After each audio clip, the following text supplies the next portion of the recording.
அன்பு உள்ளங்களே, வாரந்தோறும் ஞாயிற்றுக்கிழமையானால் பகவத்கீதையினுடைய ஒவ்வொரு யோகமாக இங்கு நாம் பார்த்து கொண்டு வருகிறோம். யோகம் என்றாலே அது ஒரு பாக்கியம். ஒவ்வொரு யோகமும் ஒவ்வொரு விதமான ஒரு பாக்கியத்தை நமக்கு தருகின்றன.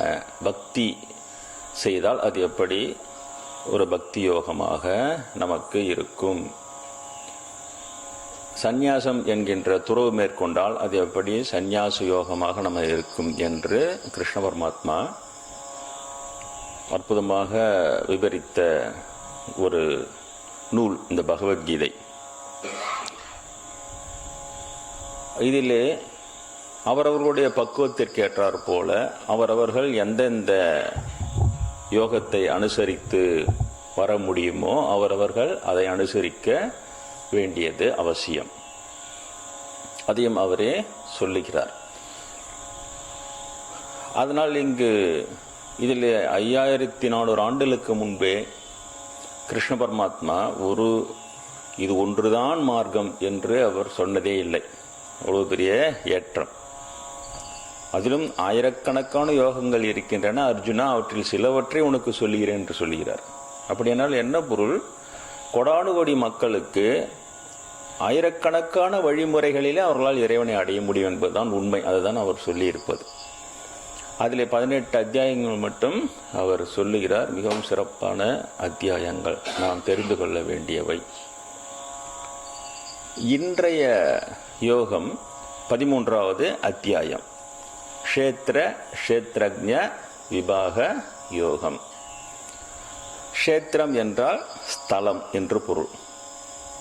க்ஷேத்ரஜ்ஞன் என்றால் அந்த தலத்திலே வசிக்கிற இறைவன் என்று பொருள். வடமொழியிலேயே இருக்கிற தலைப்பை மட்டும் தமிழ் படுத்தாமல் வைத்திருக்கிறார்கள்.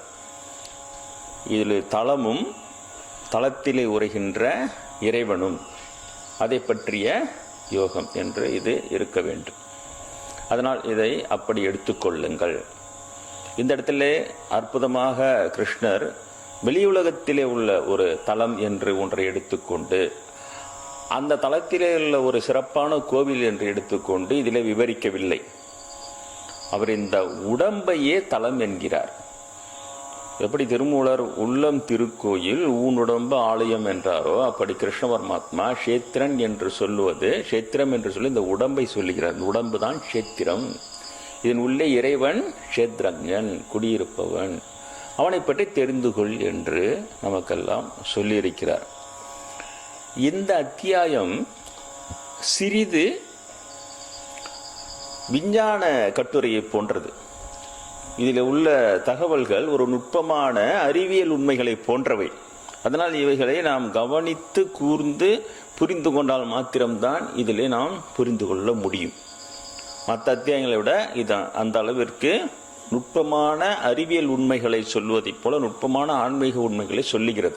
என்றால் நமது படிப்பு நமக்கு இதை சொல்லித்தரவில்லை. ஒரு காலத்தில் இருந்தது, ஒரு காலத்தில் ஆன்மீக படிப்பு மட்டும்தான் படிப்பு இருந்தது. ஆனால் அது பல விதங்களிலே ஒரு குறிப்பிட்ட சமூகத்தினால் கெடுக்கப்பட்டு விட்டது.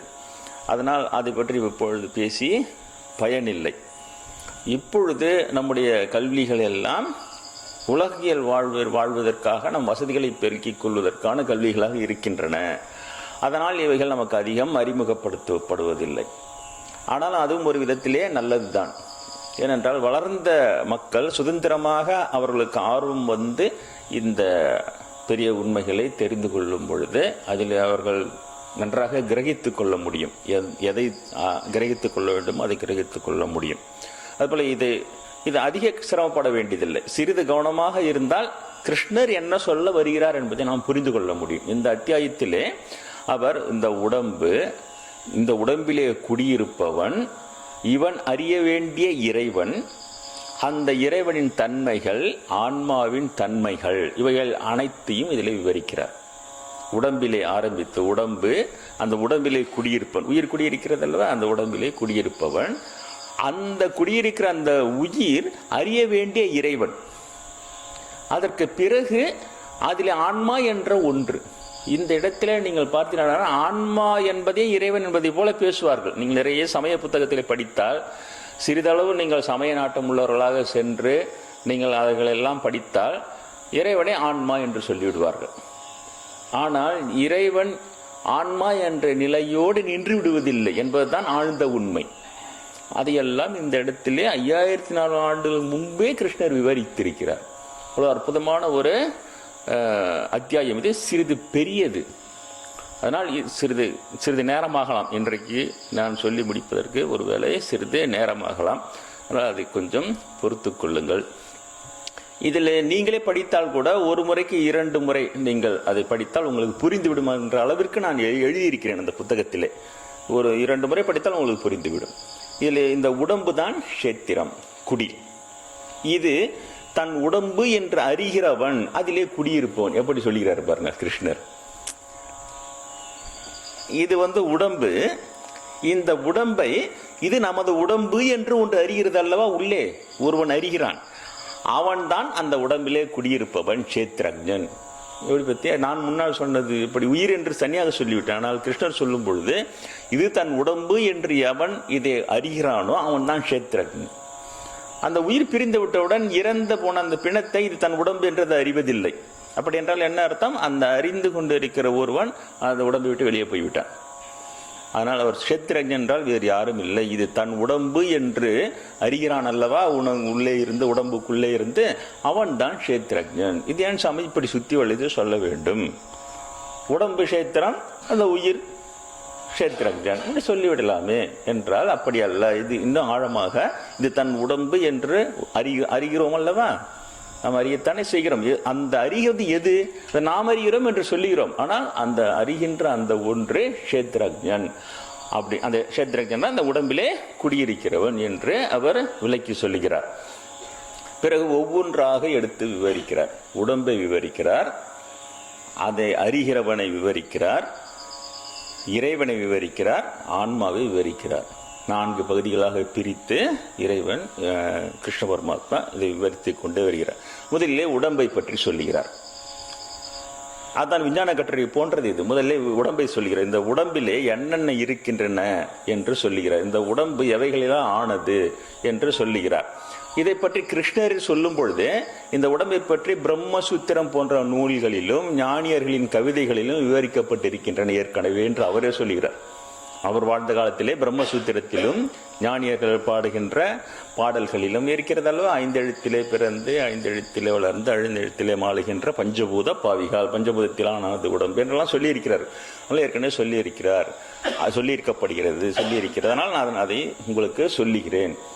இந்த உடம்பு எதனுடைய தொகுதி என்றால் நிலம், நீர், நெருப்பு, காற்று, ஆகாயம் என்று சொல்லப்படுகிற 5 பூதங்கள். ஏற்கனவே உங்களுக்கு சொன்னதுதான் பஞ்சபூதங்கள் என்று சொன்னோமல்லவா. நிலம், நீர், நெருப்பு, காற்று, ஆகாயம், இந்த 5இன் தொகுதி. அது மட்டும் இல்லாமல் வேறு என்னென்ன இருக்கின்றன? அகங்காரம், புத்தி, அவ்யக்தம் என்று சொல்லப்படுகின்ற அறிவொண்ணாதது. அகங்காரம், புத்தி, அவ்யக்தம் என்று சொல்லப்படுகின்ற அறிய ஒண்ணாதது, இவைகளும் இந்த உடம்பில் இருக்கிறது. பஞ்சபூதத்திலான உடம்பு என்றால் செத்திட்ட உடம்புல அந்த பஞ்சபூதம் இருக்கிறது. பிணத்திற்கு அந்த பஞ்சபூதம் இருக்கத்தான் செய்கிறது. ஆனால் அந்த பிணத்திற்கும் இந்த உயிருள்ள உடம்பிற்கும் வித்தியாசம் இருக்க வேண்டும் அல்லவா? அப்படி என்றால் அந்த பிணத்திலே அந்த 5 பூதங்கள் மட்டும் இருக்கின்றன. அது இல்லாமல் உயிருள்ள நம்மிடம் அதனோடு என்னென்ன தொகுதிகள் இருக்கின்றன என்று எல்லாவற்றையும் சொல்கிறார். இது என்ன என்றால் அகங்காரம். நான் என்ற அகங்காரம் நம்ம ஆணவத்தினால் அகங்காரம் அப்படி இல்லை. நான் என்ற எண்ணமே அதுவே ஒரு அகங்காரம் தான் என்று சொல்லுகிறார்கள். அந்த நான் என்ற எண்ணம் இருக்கிறதா, நீ நாளைக்கு வருகிறாயா என்று சொன்னவுடன் நான் அகங்காரமே இல்லாதவன் என்று நீங்கள் வராமல் போய்விடுவீர்கள். நான் வருகிறேன் என்று சொல்கிறீர்களவா, அதுவே ஒரு அகங்காரம். அந்த நான் என்று தன்மை, நான் என்று நம்மை நாம் தெரிந்து கொள்கின்ற தன்மை, அது அகங்காரம். புத்தி நமக்கு இருக்கிறது இல்லையா? இல்லை, இருப்பதாக ஒரு நினைப்பு இருக்கிறது. அதனால் அந்த புத்தி புத்தி என்றால் என்ன என்று தெரியும். உனக்கு ஏதாவது தவறு செய்யும்போது உனக்கு புத்தி இருக்கிறதா என்று கேட்கிறார். அந்த புத்தி. அடுத்தது அவ்யக்தம் என்று சொல்லப்படுகின்ற அறிய ஒண்ணாதது. இப்போ இவ்வளவு இருந்தாலும் ஏதோ ஒன்று நமக்கு தெரியவில்லை நம்மை பற்றி. உண்மைதானே? ஏதோ ஒன்று நம்மை பற்றி நமக்கு தெரியவில்லை, அதனால்தான் தெரிந்தவர்களிடம் சென்று பாடம் கேட்கிறோம். அந்த ஏதோ ஒன்றை தெரிந்தவர்களிடம் சென்று நாம் உட்கார்ந்து கொண்டு பாடம் கேட்கிறோம். அதுதான் அவ்வியக்தம். ஏனென்றால் அறிய முடியாதது, அறிய ஒண்ணாமல் ஒன்று இருக்கிறது நம்மிடமே, ஆனால் நம்மால் அதை அறிய முடியவில்லை.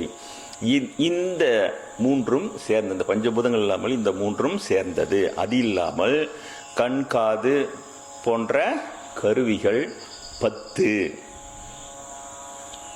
கருவிகள் இருந்த 2, சாதாரணமாக சொல்லும்போது 5 புலன்கள் என்று சொல்லிக்கிறோம், 5 என்று சொல்லிக்கிறோம். ஆனால் இது 10ஆக இருக்குது. 2 காதுகள், 2 கண் என்று பார்த்தீங்கன்னா 10 விதமான கருவிகள் இதில் இருக்கின்றன. அது இல்லாமல் மனம், சுவை, ஒளி, ஊறு, ஓசை, மனம் என்கின்ற 5 கரணங்கள். இந்த 10 எது? 2 காது, 2 கண்ணு, 2 மூக்கு, இது போன்ற ஒரு 10. இது இல்லாமல் மனம் என்று ஒன்று. மனசு இருக்குதுல, நமக்கு உனக்கு கொஞ்சம் கூட மனசே இல்லை, அவன் கொடுக்கறதுக்கு மனசே இல்லாமல் கொடுத்தான், அதான் கெட்டு போச்சு சொல்கிறோம் இல்லையா? அதனால மனம் என்று ஒன்று நம்மிடம் இருக்கிறது. இது இல்லாமல் சுவை, ஒளி, ஊறு, ஓசை, நாற்றம் என்று சொல்லுவார் தமிழில். அது மனம் என்று சொல்லப்படுகிறது. மனம் என்கின்ற 5 கரணங்கள். இவை கரணங்கள், கருவிகள். கருவி கரணம்னு சொல்கிறோம். சாதாரணமாக நீங்கள் ஆன்மீகத்தில் பேசும்பொழுது கருவி கரணங்கள் அப்படின்னு சொல்லுவாங்க. அந்த கருவி என்பது இது, இந்த 5 கருவி. 2 கண்ணு, 2 காது, இதெல்லாம் கருவி. கருவினா உங்களுக்கு தெரியும், கம்ப்யூட்டர் படிப்பதனால் இது ஹார்ட்வேர்னு வச்சுக்கலாம்.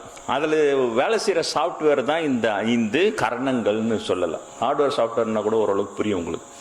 இந்த கரணங்கள் செத்து போன பணத்துக்கும் கண்ணு இருக்குது, காதுலாம், மூக்கெல்லாம் இருக்குது. ஆனால் எவ்வளோ பணத்து அது தன்னோட நாத்தத்தையே அதுக்கே தெரியாது. பெரிய பெரிய வச்சு இங்கே கொளுத்தி வச்சு அது நாற்றம் நம்மளுக்கு வராமல் தான் பார்த்துக்கிறோம். அந்த பணத்துக்கெல்லாம் நாத்தமே அடிக்காது. அப்போது அதுக்கு கருவி இருக்குது, மூக்கென்ற கருவி இருக்குது. ஆனால் அதை உணர்கின்ற வாசனை என்கின்ற கரணம் அதில் இல்லை. அதனால் இந்த உடம்பிலே இந்த 10 கருவிகள், அதற்கு இல்லாமல் அந்த மனம், அது இல்லாமல் சுவை, ஒளி, ஊறு, ஓசை, நாற்றம். இது அதிகமாக உங்களுக்கு விளக்க வேண்டியதில்லை இல்லையா? நாக்கிலே சுவை, கண்ணிலே ஒளி, ஊறு என்கின்ற தொடு உணர்ச்சி, ஓசை என்கின்ற காது, மனம் என்கின்ற வாசனை. இந்த 5 கரணங்கள் என்று சொல்லுகிறார். இவையும் இந்த உடம்பு எதனால் ஆனது என்று சொல்ல வருகிறார். இவையும் இந்த உடம்பு ஆவதற்கு இவையும் இருக்கின்றன இந்த உடம்பிலே. அது இல்லாமல் விருப்பு, வெறுப்பு, இன்ப, துன்பம், உடல் உணர்வு, மன உறுதி ஆகியவளால் ஆனதே இந்த உடம்பு. புரிகிறது? விருப்பு வெறுப்பு இருக்குதுல்ல, மனம்னு மட்டும் இருந்தால் போதாது, அது விருப்பு வெறுப்பு இருக்குது. பிராமணிங்க பண்ணுறது எனக்கு கூட பிடிக்க மாட்டேங்குது இல்லையா? இதை வெறுப்புன்றோம். அது வெறுப்பு இல்லை, இருந்தாலும் சொல்கிறேன். உங்களுக்கு உதாரணம் என்ன வச்சு தான் சொல்ல முடியும். ஆனால் உங்ககிட்ட போய் உங்கள் ஹஸ்பண்ட் உங்களுக்கு பிடிக்கல, உங்கள் ஒய்ஃப் உங்களுக்கு பிடிக்கலன்னு சொல்ல முடியாது. ஏதோ ஒன்று விருப்பமும் இருக்கிறது, வெறுப்பும் இருக்கிறது. அதனால் விருப்பு, வெறுப்பு, இன்பம், துன்பம், இதெல்லாம் நீங்கள் புரிந்து கொள்ளக்கூடிய நிலைமையில் இருக்குது. அதுக்காக அதிகம் விளக்கம் சொல்ல வேண்டியதில்லை. உடல் உணர்வு, உடல் உணர்ச்சிகள் இருக்கின்றன. உடல் உணர்வு, மன உறுதி ஆகியவைகளால் ஆனது தான் இந்த உடம்பு. மன உறுதின்னு மனம்னு சொல்கிற தனியாக மன உறுதியும் இதிலே இருக்கிறது. இதுதான் உடம்பு. கிருஷ்ணர் சொல்லி உங்களுக்கு ஞாபகம் இருக்குமா? நினைவில் வைத்துக் கொள்வீர்கள் என்று நினைக்கிறேன். ஏன்னா நான் என்னுடைய வகுப்பை நான் வீணடிக்க விரும்பவில்லை. இன்னைக்கு லேசாக நினைவில் வைத்துக் கொள்ளுங்கள், பணப்பாடம் படுத்த வேண்டாம், லேசாக நினைவில் வைத்துக் கொள். இந்த உடம்பு எதனால் ஆனது என்று கிருஷ்ணர் சொன்னால், நிலம், நீர், நெருப்பு, காற்று, ஆகாயம் என்ற 5 பூதங்கள், அகங்காரம், புத்தி, அவ்வியக்தம் என்று அவ்வியக்தம் என்ற அறிய ஒண்ணாத அந்த பரம்பொருள், அது இல்லாமல் கண், காது போன்ற கருவிகள் 10, அது இல்லாமல் மனம், அது இல்லாமல் சுவை, ஒளி, ஊறு, ஓசை, நாற்றம் என்கின்ற 5 கரணங்கள், அது இல்லாமல் விருப்பு, வெறுப்பு, இன்பம், துன்பம், உடல் உணர்வு, மன உறுதி, இவைகளால் ஆனதே இந்த உடம்பு. உடம்பு எப்படி அழகாக வரையறை பண்ணிட்டார் பாரு கிருஷ்ணர் இல்லையா? அடுத்தது ஞானம் அஞ்ஞானத்துக்கிட்ட போறார். எது ஞானம், எது அஞ்ஞானம்? ஏன்னா நிறைய பேருக்கு சொல்றோம் ஞானம் வரணும், ஞானம் வரணும், எது அப்படி இப்படின்னு புரியவே இல்லை. ஞானம் வரணும்னா இது எங்க தான் வரும்பொழுது அப்படின்னு சொல்லிட்டு, அப்போ ஞானம் விளக்க சொன்னோம் இல்லையா? எல்லா இடத்துலையுமே ஞானத்தை பற்றி பேசுகிறார் கிருஷ்ணர். ஞானத்தை கடன் தூய்மை தருவது எது இல்லை, ஞானம் வர வேண்டும், ஞானத்திற்காக பாடுபடு எல்லாம் சொல்கிறார். ஆனா ஞானம்னா என்ன அப்படின்னு கேட்டா, ஞானம்னா அதான் ஞானம், அது மாதிரி சொல்லிவிடக்கூடாது என்பதற்காக அற்புதமாக கிருஷ்ணர் ஞானத்தை பற்றி விலக்கிவிட்டு அஞ்ஞானத்தை பற்றி சொல்லவே இல்லை. என்ன சொல்றார், ஞானங்களை ஒரு பட்டியலிட்டு இவைகளெல்லாம் இல்லாதது அஞ்ஞானம் என்றார். அப்படி அதனுடைய எதிர்ப்பதம், இவை எதெல்லாம் இவை இல்லையோ அதெல்லாம் அஞ்ஞானம், மீதி எல்லாம். ஏன்னா அஞ்ஞான பட்டியலிட்டு விலக முடியுமா இல்லையா? Colour TV, fridge, camera, focus light இல்லையா, இன்னும் என்னென்னமோ ஆசைகள் பட்டியலிட்டு அதெல்லாம் அஞ்ஞானத்தில் அது போயிடும். அதனால் கிருஷ்ணர் அது இல்லாமல் ஞானம் என்றால் என்னன்னு விளக்குறார். அப்போ தான் அது மனதில் பதியும், மனதில் பதிய வைத்துக் கொள்ள வேண்டிய இதையெல்லாம் ஞானம் என்றார். முதலிலே தற்பெருமை இல்லாது இருத்தல் போச்சுடா இல்லையா? நம்ம கண்ணாடி முன்னாடி நின்று நம்ம வீட்டில் உலகத்திலே சிறந்த ஞானியார் நீ கேட்டு பாருங்களேன், அந்த கண்ணாடியில் இருக்கிறவங்க உருவம் நீதான். நீ கையை அப்படி நீட்டி பாருங்க, அது உங்களுக்கு சொல்லும். தற்பெருமை இல்லாதிருத்தல். அடுத்தது செருக்கு இல்லாதிருத்தல். தற்பெருமை வேறு, செருக்கு வேறு. செருக்கு இல்லாதிருத்தல் சொல்றாங்களே, யாருக்கிட்ட வச்சுக்கிற அப்படின்ட்டு சொல்றாங்க. இல்லை, இதெல்லாம் செருக்கினால் வந்தது. அது இதுவும் உண்டு. நான் சக்கரம் விட்டு காலி பண்றோம், நான் சூளம் விட்டு காலி பண்றோம், இதெல்லாம் முதல்ல உண்டு. அது அவங்க சிந்தித்து கொள்ள வேண்டிய ஒரு விஷயம். செருக்கு இல்லாதிருத்தல். அடுத்தது கொல்லாமை. கொல்லாமை ஒரு ஞானம் சொல்றார். கிருஷ்ணர் பத்தியா அவர் சொல்ல வந்ததே அர்ஜுனனை சண்டை போடும் சொல்லறதுக்கு வந்தது தான் கீதைய. ஆனா கொல்லாமை ஞானம் தான் சொல்றார். கொல்லாமை ஞானம். அது இல்லாம பெண்கள் கிட்ட இல்லாத ஒரு விஷயம் சொல்றார், பொறுமை. பொறுமை ஒரு ஞானம். இல்லை, பெண்கள்கிட்ட நிறையவே இருக்குது இல்லையா, இன்னும் அதிகமாக இருக்கணும் எதிர்பார்க்குறாங்க ஆண்கள், வேற ஒன்றும் இல்லை. பொறுமை. அப்புறம் நேர்மை, இது ரொம்ப கஷ்டம். அது நேர்மை ஒரு ஞானம் இல்லையா. அரசு அலுவலகங்களில் தேடாதே அப்படின்ட்டு சொல்கிறோம். அது இல்லாமல் அரசு அலுவலகம் மட்டும்தானே நேர்மை இல்லாமல் இருக்குது. சொந்தமாக இல்லையா, பக்கத்து வீட்டு கோழி இப்படி வந்துச்சுன்னா போதும், கூட தானாக தான் போய் மூடிடும். அதை நம்ம சும்மா கைப்பட்டு இருக்கோம், அவ்வளோதான். நேர்மை, எல்லா இடத்துலையும் நேர்மை இருக்க வேண்டும். நேர்மை இல்லைன்னா ஆன்மீகமே இல்லவே இல்லை. உண்மை அது. அது நேர்மை தனி, ஆன்மீகம் தனின்றது வேற விஷயம் இல்லையா. எல்லா ஊழல் அடிச்சுட்டு அச்சு பணத்தெல்லாம் காப்பாற்று கடவுள்லேன்னு யாகமாக பண்ணுற ஆன்மீகமாக போச்சு இந்த காலத்தில். ஏன்னா இவ்வளோ அதுக்கு சம்பாரிச்சிட்டேன்னு பேர் வச்சு, நான் இவ்வளோ சம்பாரிச்சிட்டேன், அதனால ஒரு பொண்ணு அண்ணாமலையாருக்கு ஒரு யாகம் பண்ணு, நான் அதுக்கு எவ்வளோ செலவுனா நான் பார்த்துக்கிறேன் அப்படின்றதெல்லாம் ஆகிப்போச்சு. அதெல்லாம் இல்லவே இல்லை. அது வேற ஆன்மீகன்ற பேரில் வேறு எதுவும் இருக்கிறது அது. ஆனால் அதெல்லாம் நேர்மை என்பது உண்மையிலே ஞானம் என்று சொல்லுகிறார். குரு பக்தி, குரு இல்லையா, தெரிவு குருநாதன் திருமேனி காண்டல், தெரிவு குருநாதன் திருமேனி சிந்தித்தல் தானே எல்லாம் சொல்றார் திருமூலர். குரு பக்தி என்பது ஞானம் என்று சொல்லுகிறார். தூய்மையாக இருத்தல், வாய்மை தூய்மை நேர்மைன்னு சொல்றாங்க இல்லையா. அதனால தூய்மையை நான் எனக்கு எல்லாம் பற்று போச்சுன்னு குளிக்காதே கப்படிச்சும் கிடப்பான் சில பேர். அது பேர் இல்லை. அப்படி தூய்மை, அகத்தூய்மை புறந்தூய்மை ரெண்டும் இருக்கு, ரெண்டுமே தான் வேணும். அந்த அகந்தூய்மை நீரால் அமையும், புறந்தூய்மை நீரால் அமையும், அகந்தூய்மை வாய்மையால் காணப்படும். அந்த உள்ளம் தூய்மையா இருக்கணும்னா உண்மை பேசியாகும். அதனால இந்த இடத்துல தூய்மை. அது இல்லாமல் விடாமுயற்சி ஞானம்னு சொல்றார். ஒரு இலக்கை எண்ணி செல்லும் அடைய வேண்டும் என்றால் ஆன்மீகத்திலே விடாமுயற்சி வேண்டும் கண்டிப்பாக. அந்த விடாமுயற்சி இருந்தால்தான் இலக்கை எட்டி பிடிக்க முடியும். அந்த விடாமுயற்சி உலகிலும் வேண்டும், ஆன்மீகத்திற்கு சிறப்பாக வேண்டும். அதனால் அந்த விடாமுயற்சி ஒரு ஞானம் என்று சொல்கிறார். அடுத்தது சுய கட்டுப்பாடு இல்லையா. யாருன்னா கேட்டாதான் நான் ஒழுங்கா இருப்பேன் அப்படிங்கிற சட்டத்திட்டம் இல்லையா. அதனால சட்டத்தில் மாட்டிக்காத அளவுக்கு நம்ம என்னென்ன தவறு செய்ய முடியுமோ அதெல்லாம் செய்யலாம்னு ஆகிப்போச்சு. அதனால அந்த இடத்துல அதை தூக்கி ஓரம் வைத்து விட்டு சுய கட்டுப்பாடு, நாமே விருப்பமாக கட்டுப்பட வேண்டும். இதுதான் ஒழுக்கம், இதுதான் சரி, யார் நம்ம எனக்கு சொல்ல வேண்டும் இல்லையா. நானே உண்மையாக இருப்பேன், நானே நேர்மையாக இருப்பேன். சுய கட்டுப்பாடு.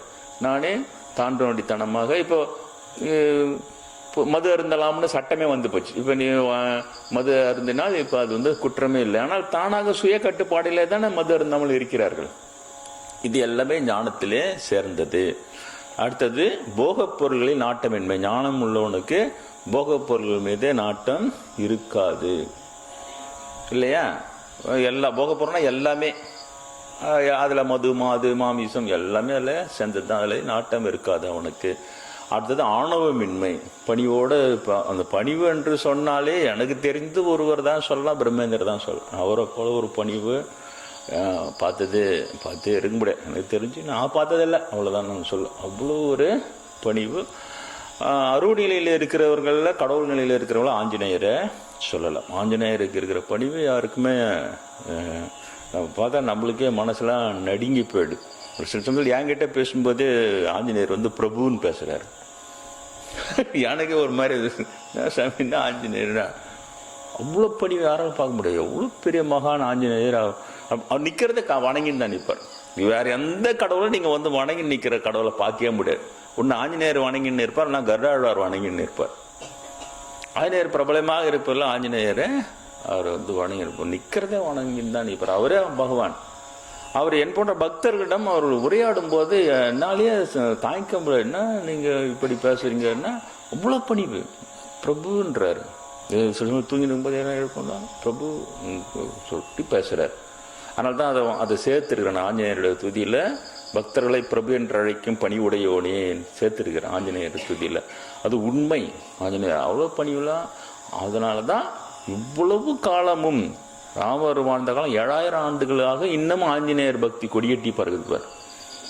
வேற எந்த கடவுளும் இந்த அளவு பக்தி பார்த்ததெல்லாம் தெரியவே இல்லை. அதுவான் பிச்சு உதிரின்னு இருக்கும் ஆஞ்சநேயர். அந்த பணிவு இருக்க இவ்வளவு வருடங்கள் தான் நம்ம இப்படி வந்துட்டோம். கொஞ்சோடு இப்படி அசால்ட்டாக இருக்கலாம்னு அது இருந்ததே கிடையாது. ஆனால் தண்டிக்கிறதுல மண்ணை அடிச்சு சுவைட்டி அடிச்சாருன்னா இங்க கூட நம்மளுக்கு தொல்லை தரும்போது சாமிகிட்ட போய் கேட்போம். சாமி சொல்ல அங்கே ஆஞ்சநேயர் இருக்கிறார், அவர் வாழை சுவைட்டி அடிச்சுட்டு சொல்ல. இப்போ அடிச்சார் பார்த்தீங்கன்னா தான் கொளுத்திட்டு போனான். அவள் 2 மாதம் கூட இல்லை அடிச்சு தூக்கிச்சு. அதெல்லாம் ஆஞ்சநேயரோட இது. ஒரு பக்கம் வீரமும் இருக்கும், அது ரெண்டும் சேர்ந்து இருக்கிறது தான் பெரிய விஷயம். வீரமும் இருந்து பணிவும் இருக்கும், அதுதான் ஆஞ்சநேயர். கோழை பணிவாக இருப்பது வேறு விஷயம். வீரமும் இருந்த எல்லா ஆற்றலும் இருந்து அவர் ஆணவம் இல்லாமல் இருத்தல், ஆணவமின்மை. அது ஆஞ்சநேயர்கிட்ட நாம் கற்றுக்கணும். சமீபத்தில் மகான்கள் கிட்ட கற்றுனா பிரம்மேந்திர கிட்ட தான் அதை கற்றுக்க முடியும். அப்படி நான் சீடன் தான். நான் என்னையே வந்து சாமின்னுவார். சாமி ஒரே மாட்டீங்களா சாமி அப்படின்னு தான் சொல்லுவார். குழந்தை மாதிரி எல்லாரும் கேட்குற மாதிரி சொல்லுவார். ஒன்றும் ரகசியமாக சொல்ல மாட்டார். நான் ஒரு வாட்டி கோயிலுக்கு போகிறேன், திடீர்னு என்னை பார்த்தோன்னே இந்த குழந்தைங்க கத்தா மாதிரி நான் அங்கே நிற்கிறேன் சாமின்றார். அப்பவே சத்தமாக சொல்ல வரவே மாட்டீங்களா சாமின்றார். ரொம்ப எனக்கே ஒரு மாதிரி ஆகிப்போச்சு. என்னடா ரொம்ப பெரிய மகான். அதெல்லாம் அந்த ஆணவ மின்மை தான். அவர்கிட்ட பாடம் படித்தவங்க போய் இந்த வேலையெல்லாம் செய்கிறாங்க. நான் சக்கரம் விட்டுருவேன், நான் வந்து சூளம் விட்டு சாவிச்சிடுவேன். ரொம்ப வருத்தமாக இருக்குது. என்னடா இது அவர்கிட்ட போய் பாடம் படிச்சுட்டு அவர் வாழ்ந்தார். அப்படியே ஒரு நாள் 2 நாள் 80 வருஷம் வாழ்ந்தார். அப்படியே அந்த வாழ்க்கையை அவர் சும்மா ஒரு ட்ராமாக்காக நினச்சிட்டு பின்னால் போய் அவர் பண்ணது கிடையாது. அவருடைய இயல்பே அவ்வளோ அந்த மாதிரி.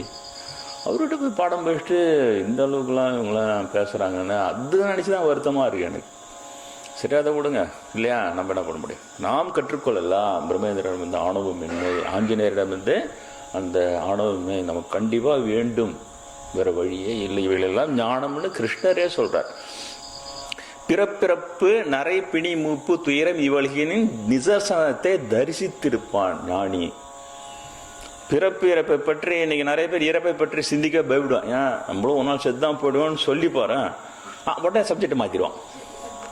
ஏன் அது அதை நினச்சி பயப்படணும். நம்ம ஒரு நாள் செத்துறோம், கண்டிப்பாக செத்தா உண்மை அது. அப்போ அந்த நிதர்சனத்தை தரிசித்திருப்பான் ஞானி. அதனால தான் பாட்டு போகிறான், செத்தாரை சாவார் சுமந்து. செத்துட்டவனை சாவு போகிறவன் சுமந்துன்னு போகிறான்றது அர்த்தம். தரிசித்து இருப்பார்கள் இந்த நிதர்சனங்களை, பிறப்பினுடைய நிதர்சனத்தை தரிசித்திருப்பார்கள். அதனால் பண்ண தரப்பார் அன்னை எத்தனை எத்தனை அன்னையோ, முன்னம் எத்தனை எத்தனை ஜென்மமோ எல்லாம் பாடுறாங்கன்னா அவங்க இதெல்லாம் தெரிஞ்சு தரிசனம் அப்படியே ஆழ பதிஞ்சு போயிருது. அதனால் அந்த பிறப்பிறப்பு என்பது ஒரு பெரிய விஷயமாகவே இருக்காது. அது என்னை போன்றவர்கள் பூர்வ ஜென்மங்களையும் இறைவன் நினைவுலையும் கொடுத்துட்டு தொட்டு இப்போ எனக்கெல்லாம் ஒன்றுமே இல்லை. இவங்க பிராமின் மிரட்டுறாங்கன்றெல்லாம் கூலிப்படை வச்சு ஏதோ பம்பாயில் அரேஞ்ச் பண்ணியிருக்கிறாங்க. ப்ராஜெக்ட் நம்பர் கூட எனக்கு சொல்லிட்டாங்க, ப்ராஜெக்ட் நம்பர் போட்டுக்கிறாங்களா என்ன காலி பண்ணுறதுக்கு எல்லாம் சொன்னாங்க. பிராமண பீடாதிபதிகள் சங்கம் வச்சுக்கிறாங்க, என்னென்னமோ சொல்கிறாங்க.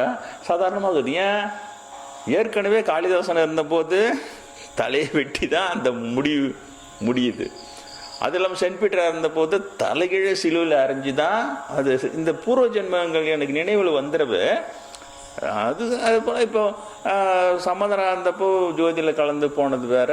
ஆனால் நீங்கள் பார்த்தீங்கன்னா ரமணராக இருந்தப்போ சமாதி தான் ஆனது. எதிரவாரி செத்தாச்சு, அவ்வளோதான் இல்லையா, செத்தாச்சு. திரும்ப புது உடம்பு வேற ஒரு வந்திருக்குது. அதனால் இது ஒரு பெரிய விஷயமாவே எனக்கு அது தெரிய மாட்டேங்குது.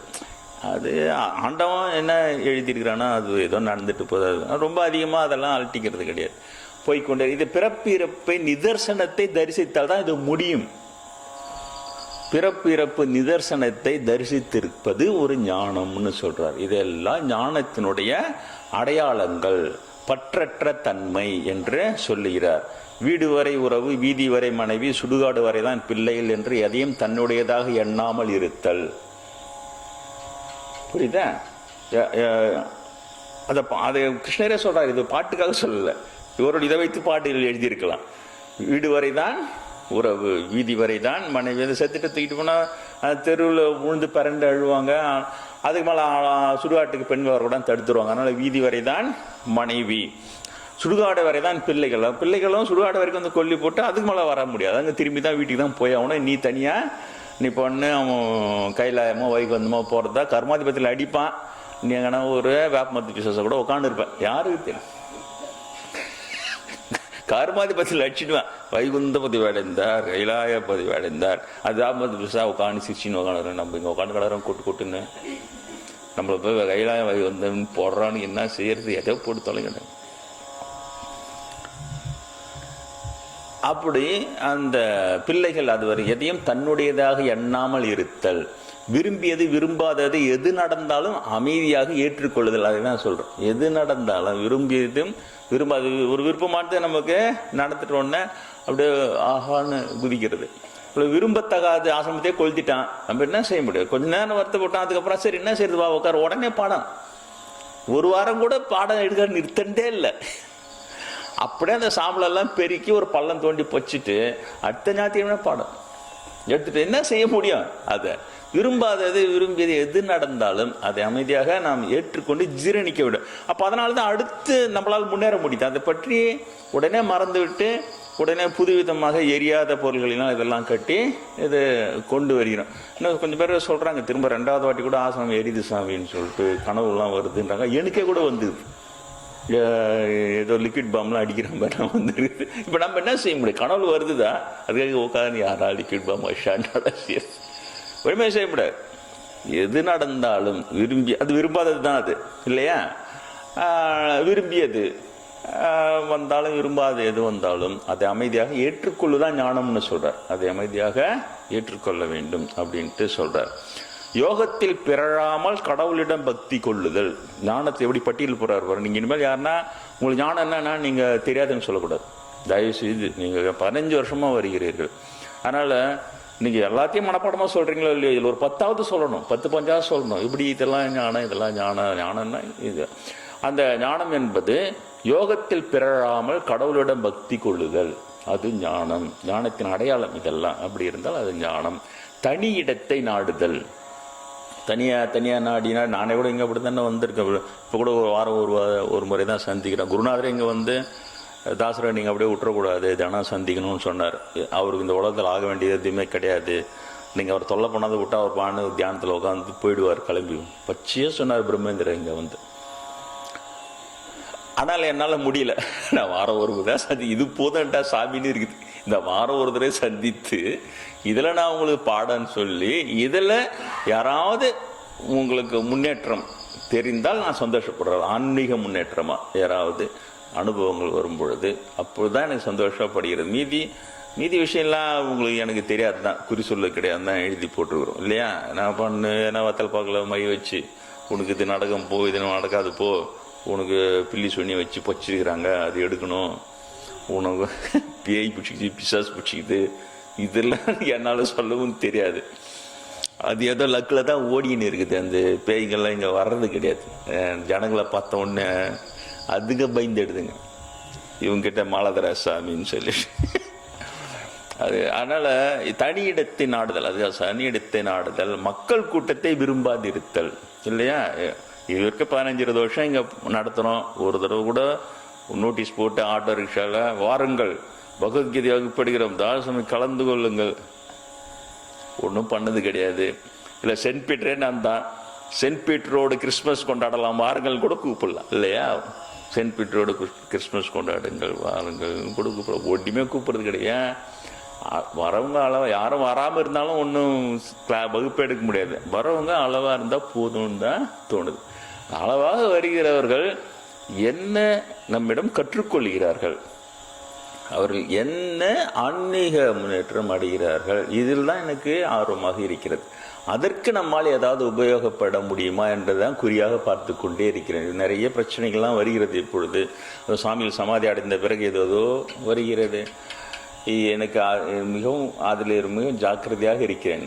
இதில் போய் நம்ம மாட்டிக்கொண்டால் காசு பணம் உரிமை அப்படியா எப்படியான்றது ஒரு பக்கம் இருந்தால் கூட நம்மளால் ஜனங்களுக்கு எதுவும் சொல்லிக் கொடுக்க முடியாது, சொல்லிக் கொடுக்க முடியாத நிலைமை வரும். எனது மகிழ்ச்சியே சொல்லிக் கொடுப்பதில் தான் இருக்கிறது. ஏதாவது சிறிது யார் சில பேருக்கு அது சொல்லுகிறார்கள், சரியாக சொல்லுகிறார்கள், சாமி இப்படி எனக்கு ஒரு அனுபவம் வந்தது, இப்படி எனக்கு இப்பொழுதெல்லாம் தியானத்திலே சில பேருக்கு நல்ல தியான நிலை வருகிறது, இப்பொழுது அந்த நிலை வருகிறது. இது எல்லாம் சில பேர் உட்காந்து பேசின்னு இருக்கும்போது ஒளிவட்டம் பின்னால் தெரிகிறது, பார்க்கிறேன் நான் சொல்கிறாங்க. இன்னும் சில பேர் பூர்வ ஜென்மங்களே தெரிகிறது இல்லையா. நான் ஔவையார் பிரிவை நான் சொல்லவே இல்லை, ஏன்னா ஏற்கனவே சொன்னதே போதும். இல்லை ஔவையார்னு வேற நம்ம சொல்லி அதுக்கு ஒரு 4 பேர் நக்கல் அடிச்சு, அதுக்கு எனக்கு ஒரு குரூப் இருப்பான், நக்கல் குரூப்னு பேர் அதுக்கு நான் வச்சுக்கிறேன். அதை நக்கல் அடிச்சுனே இருப்பான், எது சொன்னாலும் அதுக்கு மேலே அவனுக்கு தெரியாது. இது வேறு அது என்னென்ன பார்த்தா அவங்களுக்கு போய் சொல்லி தாசர் தான் ஔவையார், நீங்கள் தான் பாரியும் அந்த அங்கவை சங்கவை குழந்தைகள் மாலை சாயந்தரம் வந்தாங்க இல்லையா, அவங்களுக்கு சொல்லிட்டு போயிடுச்சு இறைவன். அப்புறம் அவங்களே நம்ப முடியாமல் சாமி நீங்கள் ஆம்பளையாக இருக்கிறீங்க, நீங்கள் இப்போ ஔவையார்னு சொல்கிறாங்க இறைவன் வந்து சொன்ன. அப்புறம் தான் சொன்ன உண்மை இதுதான் மகிழ்ச்சி எனக்கு இல்லையா. அப்போ அவங்களுக்கு பூர்வ பிறவிகள் அவர்களுக்கு தெரிகிறது. வேறு சிலருக்கும் சில அனுபவங்கள் வரலாம், அவர்களுக்கும் அது எனக்கு அது சந்தோஷத்தை அது தரும். அதனால் இதுதான் மக்கள் கூட்டத்தை விரும்பாத. இதில் கும்பல் சொந்தால் நிறைய ஒரு 1000 பேர் கூட வராங்கன்னு வச்சுங்களேன், உங்களுக்கு சந்தோஷமாக இருக்கும். நம்ம சுவாமியை பார்க்குறதுக்கு 1000 பேர் வந்துட்டாங்க, 2000 பேர் வந்துட்டாங்க, என் நிலைமை எனக்கு சந்தோஷமாக இருக்குமா அது தெரியல எனக்கு. 1000 பேர் 2000 வந்தாங்கன்னா அவங்க சாப்பாடு போட்டால் எனக்கு சந்தோஷமாக இருக்கும். அவங்களுக்கு வந்ததுக்கு குறைஞ்சபட்சம் பிரயோஜனமாக அவங்களுக்கு சாப்பாடு போட்டு அமிச்சோண்டா அந்த சந்தோஷமாவது இருக்கும். இப்போ அதுக்கான பொருளாதார இது எதுவுமே இல்லை. அந்த சந்தோஷம். மற்றபடி கூட்டம் நிறைய வந்துச்சுன்னு சொல்கிறதுல சந்தோஷப்படவே முடியாது என்னால். என்ன இன்னும் கொஞ்சம் போனால் பாடமே எடுக்க முடியாது. ஒரு 1000 பேர் இருந்தால் அவங்கவுங்க 1000 பேரில் ஒரு 200 பேர் குழந்தை எடுத்துன்னு வந்தாலே சிந்துத்தி எல்லாம்.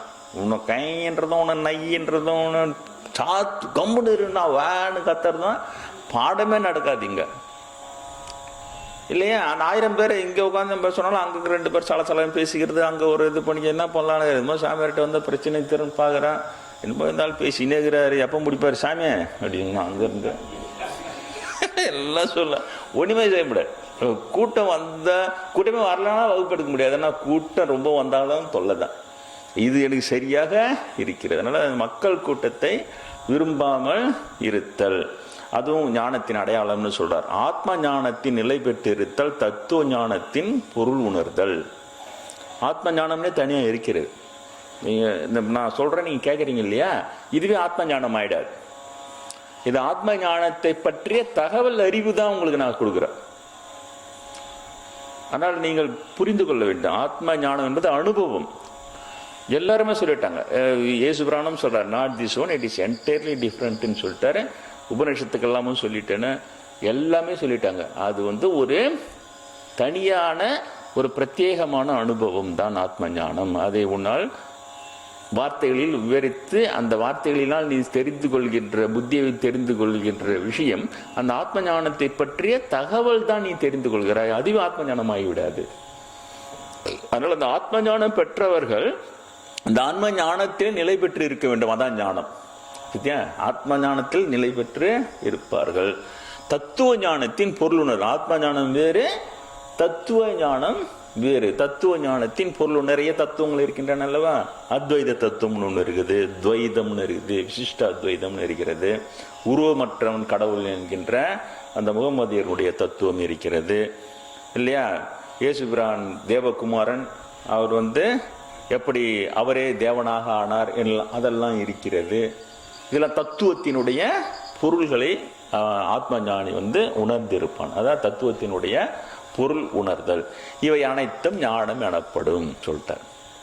ஞானத்து கிருஷ்ணர் பட்டியல் கூட யாரும் பட்டியல் கூட ஓரளவு உங்களால் ஒரு 10வது ஞாபகம் இருக்கு இல்லையா. வீட்டுக்கு போனால் மறக்க மாட்டீங்கன்னு நினைக்கிறேன். குறைஞ்ச கொஞ்சமாக எது ஞாபகம் மட்டும் ஞாபகம் வச்சுங்க. அதுக்கப்புறம் அந்த புஸ்தகம் இருக்கிறது. உங்களுக்கு ஒரு வேளை அதிகமாக தெரிந்து கொள்ள வேண்டும் என்றால் உடனடியாக அந்த புத்தகத்தின் இந்த 13வது அத்தியாயம் திருப்பினால் மீதியை பார்த்து கொள்ளலாம். ஆனால் குறைந்தபட்சம் ஞானத்தின் பட்டியல் இது எல்லாம் ஞானத்தினுடைய ஒரு அடையாளம். இவையெல்லாம் ஞானம் எனப்படும். அப்ப அஞ்ஞானம்னு சொன்னார். அஞ்ஞானம் ஒரு வரியில முடிச்சிட்டார். இவற்றிற்கு வேறானது அஞ்ஞானம். அவ்வளவுதான். இதனுடைய நேர் எதிர்ப்பதங்கள் எல்லாம் அஞ்ஞானம். எவ்வளவு அறிவுபூர்வமாக கிருஷ்ணர் சொல்றாரு பாருங்க. எவ்வளவு இது உண்மையிலேயே நுட்பமான ஒரு ஒரு யோகத்தை பற்றிய விளக்கம். ஆனால் சுவாரஸ்யமானது. இது நுட்பமாக இருப்பதனால் நமக்கு இது சுவாரஸ்யமற்ற தன்மையில் இது போல சுவாரஸ்யமானது. நம்ம கேட்க கேட்க நமக்கு ஆர்வத்தை அதிகப்படுத்தி கொண்டே வரும். இது புதிய தகவல்கள் இவைகளிலே சொல்லுகிறார். யாரும் இதுவரை உடம்பை இப்படி பிரித்து உடம்பினுடைய இதனால் ஆனது உடம்பு என்று சொன்னதில்லை. ஞானத்தின் தன்மைகள் இவையெல்லாம் ஞானம் என்று சொன்னதில்லை. இவைகளுக்கு வேறானது அஞ்ஞானம் என்று ஒரு பேராசிரியர் பாடம் நடத்துவதை போல கிருஷ்ணர் பாடம் எடுத்து நடத்துகிறார். அதை நான் உங்களுக்கு சொல்லுகிறேன். அவ்வளவுதான். அடுத்தது, இந்த உடம்பையும் ஞானத்தையும் வைத்து எந்த பரம்பொருளை அறிந்தால் மரணமில்லா பெருவாழ்வு அடையலாமோ அந்த இறைவனின் தன்மைகள் என்ன பத்தியா எங்க வர படிப்படியா. இந்த உடம்பை சொல்லிட்டார், இந்த ஞானம்னு சொல்லிட்டார். இவையெல்லாம் இந்த உடம்பை வைத்து நாம் வாழும் பொழுது இப்படி பற்றற்ற தன்மையிலே பக்தியிலே நிலை பெற்று எல்லாமே தனியிடத்தை நாடி யோகத்தின் நிலை, இது எல்லாம் ஞானங்கள். இந்த உடம்பையும் இந்த ஞானத்தன்மைகளையும் வைத்து எந்த இறைவனை தெரிந்து கொண்டால் நாம் மரணமில்லா பெருவாழ்வு அடையலாமோ அந்த இறைவனின் தன்மைகள் என்ன, அதை தெரிந்து கொள்வதற்கு இது அடுத்த பகுதியாக அதை விவரிக்கிறார். அந்த இறைவனை பற்றி விவரிப்பது பாருங்க, மிகவும் அற்புதமாக இருக்கிறது. அது ஆதி என்கின்ற முதல் இல்லாதது. மாணிக்கவாசகர் இல்லையா, மார்கழி வருகிறது. ஆதியும் அந்தமும் இல்லா அரும்பெரும் ஜோதியை யாம்பாட கேட்டேயும் வட்டடங்கன் வருகிறது பாடல். அப்போ ஆதி என்றால் ஆரம்பம், முதல் இல்லையா. அந்த முதல் ஆதி என்கின்ற முதலே இல்லாதது அப்படின்ட்டு சொல்றார் இறைவன். அந்த இறைவனை தெரிந்து கொள்ள வேண்டும்.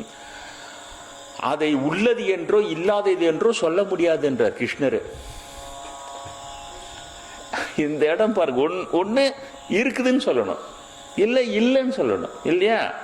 ஒரு மனிதர் இருந்தார், அவர் காலமாயிட்டார். அவர் இருக்கும் பொழுது அவர் இருந்தார், தொல்லை கொடுத்துன்னு இருந்தார்னு சொல்றோம். அவர் செத்துட்டார், இப்ப அவர் இல்லை, தொல்லை இல்லைன்னு சொல்றோம். இப்போ ஒண்ணு இருக்குது, அப்படி இல்லைன்னா இல்லை. இதுதான் இந்த உலகத்துல எல்லா விஷயமே. மின்சாரம் இருக்கிறதுன்னு சொன்னோம், அப்புறம் பார்த்தா இல்லைன்னு சொன்னோம். மின்சாரம் கண்டுபிடிக்கிறதுக்கு முன்னால 200 வருஷத்துக்கு முன்னால மின்சாரமே இல்லைன்னு சொன்னோம். அப்புறமா கண்டுபிடிச்சப்பறம் மின்சாரம் இருக்குது அப்படின்ட்டு சொல்றோம். அப்படி இருக்கிறது இல்லை, இருக்கிறது இல்லை என்ற தன்மையில தான் இந்த உலகத்தில் உள்ள அத்தனை பொருள்களும் விஷயங்களும் இருக்கிறது. ஆனால் இறைவனை உள்ளது என்றோ இல்லாது என்றோ அதை அறிந்திட்டு சொல்ல முடியாது என்றார் கிருஷ்ணர். எவ்வளவு சுவாரஸ்யமா இருக்கு பாரு. அதனாலதான் பாருங்க, மாணிக்கவாசகர் திருமாணிக்கவாசகர் சிவனை பாடும்போது என்ன போறார், உள்ளானே இல்லானேன்னு பாட்டார். இதை நான் வெளிநாட்டு இணையதளத்தில் வெளிநாட்டு அன்பர்கள் கூட விவாதிக்கும் போது நான் சொல்லியிருக்கிறேன். இந்து மதத்தை சொன்னதை போல இல்லை என்ற பொருளிலே இறைவனை சொன்ன மதம் இதுவரை அதுவுமே இல்லை. இறைவன் இருக்கிறான் என்றே சொல்லி கொண்டு வரும். ஆனால் இல்லை என்ற பொருளிலும் இறைவனை சொன்ன ஒரே மதம் இந்து மதம் என்று நான் சொல்லியிருக்கேன். அவர்கள் அதை கேட்டார்கள், எப்படி நீங்கள் சொல்லுகிறீர்கள் சார், இல்லை என்று கூட சொல்லியிருக்கிறார்களா போது இந்த பாடலைத்தான் சொன்னேன். உளதாய் இலதாய் உளதிலதாய்ன்னு ஒருத்தர் பாடுறார் இல்லையா. இறைவன் உளதாய், அதாவது இருப்பவனாய், இலதாய்ன்னு பாடுறார், இல்லாதவனாயும் இருக்கிறான். உளதிலதாய்ன்னு நடுவுல வேற ஒண்ணுத்தையும் வேற நுழைக்கிறார். உளதிலதுன்னு ஒரு பொருளை நுழைக்கிறார். இது எப்படி இறைவனை உணர்ந்தவர்கள் இப்படித்தான் உணர்கிறார். இறைவனை நாம் இருக்கிறவன் என்று மட்டுமே நான் சொல்கிறேன், போய்கொண்டிருக்கேன். ஆனால் உணர்ந்தவர்கள் என்ன சொல்கிறார்? உளதாய் இலதாய் உளது இலதாய்ன்னு சொல்றாங்க. அவர் மாணிக்க சொல்லும்போது உள்ளானே இல்லானேன்ட்டார். இறைவன் உள்ளவனே இல்லாதவனேன்ட்டார். கிருஷ்ணர் பார் 5400 ஆண்டுகள் முன்னால் அதை சொல்றார். இறைவனை உள்ளவன் என்றோ இல்லாதது என்றோ அறுதிட்டு சொல்ல முடியாது அப்படின்ட்டு சொல்றார்.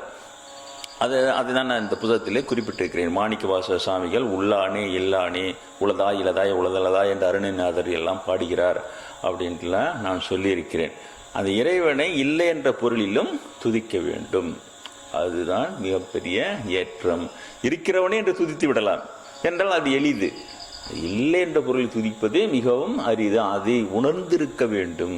அப்பொழுதுதான் இல்லானே என்று துதிக்க முடியும் இறைவனை. அந்த ஏற்றம் மிக அரிய ஒரு சில ஞானியர்களுக்குத்தான் சரியாக தெரிந்து அதை துதித்தார்கள். பிறகு கிருஷ்ணரிடம் வந்துவிடும். கிருஷ்ணர் சொல்றார், அது அந்த இறைவனை அது என்று சொல்கிறார். அவன் அவள் இப்படியெல்லாம் சொல்லவில்லை, அது என்று சொல்கிறார். அது எங்கும் கை கால்களும் கண் தலைகளும் வாயும் காதுகளும் உடையது. எல்லா இடத்துலயும் அது கண் கை கால் இருக்குது என்றார் இறைவனுக்கு. எல்லா இடத்துலயும் கண் இருக்குது, எல்லா இடத்துலயும் தலைகள் இருக்கின்றன, எல்லா இடத்துலயும் வாயும் காதுகளும் உடையது, எல்லாவற்றிலும் நிறைந்திருப்பது. இப்ப எல்லாவற்றிலும் நிறைந்திருப்பது இப்போ காத்து இருக்கிறது இல்லையா? இப்ப இந்த இடத்துல காத்து இருக்கிறது. ஆனா இந்த தூண் இருக்கிற இடத்துல காத்து இல்லை. ஏன்? அந்த காத்தை ஒதுக்கிட்டு அந்த இடத்துல இந்த தூண் என்பது கட்டப்பட்டிருக்கு, அந்த இடத்துல காத்து இல்லை. இருந்தாலும் காற்றை பெரும்பான்மையாக எல்லா இடத்துலயும் இருக்கிறத எடுத்துக்கொள்ளலாம். ஆனால் அந்த காத்துக்கு கண் இருக்குது, அது பார்க்கும், அது காது இருக்கிறது கேட்கும் என்றெல்லாம் நம்மளால் சொல்ல முடியாது. காற்று என்கின்ற ஒரு தத்துவம் இருக்கிறது தவிர, அதுல பிராணவாயு இருக்கிறது, வாயுக்கள் எல்லாம் இருக்கின்றன தவிர, அந்த காற்றுக்கு எல்லாம் தெரியும்னு சொல்ல முடியாது. அது கண்ணால, அது கண்ணு எல்லா இடத்துலயும் அது இருக்கு தொட்டு எல்லாத்தையும் அது பார்க்கும், எல்லாத்தையும் அது கேட்கும்னு சொல்ல முடியாது. அதை தாண்டிய தத்துவம் தான் இறை தத்துவம். அது எங்கும் கண்களையும் காதுகளையும் தலைகளையும் கை கால்களையும் உடையது என்றால் என்ன பொருள்? இப்ப எங்கும் கை கால், இப்ப இந்த இடத்துல இந்த வெற்றி இடத்துல பார்த்தோன்னா கொச்ச கொச்ச கொச்சன்னு தலையா தெரியணும் நம்மளுக்கு. என்ன இதெல்லாம் இறைவனாக்கும், இங்கெல்லாம் கை தலை கால் எல்லாம் இறைவனுடைய கண்ணு காது கொச்ச கொச்சன்னு ரொம்ப இருக்கணும். அதனால் என்ன சொல்ல வருகிறார் என்பதை நாம் புரிந்து கொள்ள வேண்டும். என்ன எங்கும் செல்ல முடியும் இறைவனுடைய கால்கள் இருக்கின்றது என்றால் எங்கும் இறைவனால் தனது செயல்பாட்டை செயல்படுத்த முடியும். அதே போல எல்லாம் அவனால் பார்க்க முடியும். அதான் எங்கும் கண்கள் இருப்பது என்றால் என்ன பொருள்? எல்லாவற்றையும் இறைவனால் பார்க்க முடியும், எல்லாவற்றையும் கேட்க முடியும். அதைத்தான் அவர் சொல்லுகிறார். இது எல்லாவற்றிலும் நிலைத்து நிறைந்து நிற்பது, எல்லாவற்றிலும் நிறைந்திருக்கிறது, அது ஊடுருவி இருக்கிறது. இப்போ இந்த காற்று இந்த தூணை ஊடுருவி இருக்காது, அந்த தூண் இல்லாத இடத்துல தான் இருக்கு. ஆனால் இறைவனால் அந்த தூணை ஊடுருவி அதிலே இருந்திருக்கிற ஒரு பொருளாக அவன் இருக்கிறான். அதான் சொல்ல எல்லாவற்றிலும் நிறைந்து நிற்பது, எல்லா புலன்களையும் இயக்குவது. நம்முடைய புலன்களை எல்லாம் அந்த இறைவன் தான் இயக்குகிறான். நாம் அறிய வேண்டி இறைவன் சொல்றார், இந்த இறைவனை நாம் அறிய வேண்டும், நீங்கள் மறந்துவிடக் கூடாது என்பதாக சொல்கிறேன். உடம்பு எதனால் ஆனது என்ற ஒரு தொகுதியை சொன்னார். ஞானமெல்லாம் எவை என்று சொன்னார். இந்த உடம்பையும் இந்த ஞான இயல்புகளையும் வைத்து நாம் அறிய வேண்டிய இறைவன் யார் என்று இப்போ சொல்லிக் கொண்டு வருகிறார். எந்த தன்மையில் இறைவனை நாம் தெரிந்து கொள்ள வேண்டும் என்பதற்காக இது சொல்லப்பட்டு இருக்கிறது. அதில் சொல்கிறார், எல்லா புலன்களையும் இயக்குகிறவனாக அந்த இறைவனை நாம் தெரிந்து கொள்ள வேண்டும். எல்லா பொருளும் இயக்குகிறவன் இறைவன். எனினும் தனக்கொரு புலன் இல்லாதது. எல்லா புலன்களையும் அந்த இறைவன் தான் இயக்குகிறான். இங்க பாருங்கள், கண்ணு காது தலை இதெல்லாம் புலன்கள் தானே. இப்ப கொஞ்சம் முன்னால என்ன சொன்னார்? எல்லா இடத்துலயும் இறைவனுக்கு கண்ணுக்குது, தலைக்குது, காதுக்குது, எல்லாம் இருக்குதுன்னு சொல்லிட்டு இப்ப என்ன சொல்ல, தனக்கு ஒரு புலன் இல்லாததுன்ட்டார். அப்படின்னா என்ன பொருள்? நான் முன்பு சொன்ன பொருள் தான் உண்மை. எல்லாவற்றிலும் கண் இருக்கிறது என்று சொன்னால் எல்லாம் இறைவனால் பார்க்க முடியும், இறைவனால் கேட்க முடியும். அவன் அனைத்தையும் அறிந்தவன், அதற்காக சொல்லப்பட்டதுதான். ஆனால் தனக்கென்று எந்த புலன்களும் இறைவனுக்கு இல்லை. எல்லா புலன்களையும் அவன் தான் இயக்கிறான். நம்முடைய கண்ணு காது மூக்கு எல்லாமே அவன் தான் இயக்கிறான். அது எப்படி சாமி சொல்றீங்க? நான் நினைச்சா கண்ணை முடிக்கிறேன், நான் நினைச்சா கண்ணை திறக்கிறேன்னு. நீ தூங்குற, அப்ப நீ நினைச்சா எழுந்துக்கிற. தூங்கிக்கும் போது உன்னை மறந்து தூங்குகிறாய். ஆனா எழுந்திருக்க வேண்டும் என்று உன்னை எழுப்புவது யார்? இல்லையா? எது ஏதோ வேற ஒன்றோ ஒன்று இயங்கி கண்ணை திறந்த உடனே தான் இன்னைக்கு ஞாயிற்றுக்கிழமை நம்ம எங்கேயும் போக வேண்டியதில்லை, இன்னைக்கு ஹாலிடே, ஜாலியா இருக்கலாம். எழுந்தின உடனே தான் நீ ஏங்குற. அப்ப இந்த எழுப்பி விடுறது யார்? உன்னை எழுப்பாத விட்டா நீ பண்ண தூங்கினே தான் இருப்பான். எழுப்புறது எது? அதுதான் இறைவன் என்று சொல்லி எல்லா புலன்களையும் இயக்குகிறவன் அந்த இறைவன். ஆனால் தனக்கு ஒரு புலன் இல்லாதவன். இதை நீங்க பொறுமையா தான் படிக்கணும். என்னால் இப்பவே எல்லாத்தையும் விளக்கி சொல்லினே இருந்தா விளக்கி சொல்லினே இருக்க வேண்டியதுதான். நீங்கள் பொறுமையாக சிந்தித்து புரிந்து கொள்ளுங்கள். அதனால அந்த புத்தகம் இருக்கிறது, திரும்ப திரும்ப படித்து ஓஹோ என்று தெரிந்து. ஆனாலும் அந்த யூகம் வேறுதான், நேரடி அனுபவம் வேறுதான். அந்த அனுபவத்தில் இந்த இறைவனை உணர வேண்டும் என்று கிருஷ்ணன் நம்மிடம் எதிர்பார்க்கிறார். பற்றில்லாதது அனைத்தையும் தாங்குவது, அதுதான் அனைத்தையும் தாங்குது. ஆனால் அதுக்கு எந்தவித இறைவனுக்கே பற்றில்லாதவன் தான் சொல்றார். பற்றுக பற்றற்றான் பற்றினை, பற்றுக அப்பற்றினை பற்றிவிட இருக்கு சொல்றாங்க இல்லையா? பற்றற்றான் பற்றினை நீ பற்றிக்கொள். அந்த இறைவனை திருவள்ளுவரும் பற்றற்றவன் தான் சொல்றார். பற்றில்லாதவன் அவனது தாளை நீ பற்றிக்கொள். அப்படி பற்றி கொண்டால் உனது பற்றுக்கள் விட்டுவிடும் அப்படின்ட்டு சொல்றார். அதுதான் அவ்வளோ அற்புதமாக அந்த திருக்குறளை சொல்கிறார். இவங்கும் கிருஷ்ணரும் அதைத்தான் சொல்கிறார். பற்றில்லாதது அந்த இறைவன், அனைத்தையும் தாங்குவது, எல்லாவற்றையும் அவன் தான் தாங்குகிறான். ஆனால் அவனுக்கு பற்றில்லை, ஆனால் எல்லாவற்றையும் இறைவன் தான் தாங்குகிறான். குணமற்றது எனினும் குணங்களை தூய்ப்பது. இறைவனுக்கு தனியா குணங்களை சொல்ல முடியாது. நமக்கு குணங்கள் இருக்கின்றன இல்லையா? ஐயோ அவங்ககிட்டயா, அவன் எரிபுரின்னு காஞ்சி விழுவானு, அவங்ககிட்ட போவே மாட்டான் இல்லையா? குணங்கள், அவனுடைய குணங்கள் அதை போல. இவனுடைய குணம் கர்ணனை அப்படியே வாரி கொடுத்துருவான் எல்லாத்தையும் இல்லையா? இவன் வேற ஒருத்தவங்க குணங்கள், அவன் எவ்வளவு குப்பை இருந்தாலும் அவன் வாரவே மாட்டான், குப்பையாவே கிடக்கும். அது ஒரு குணம்.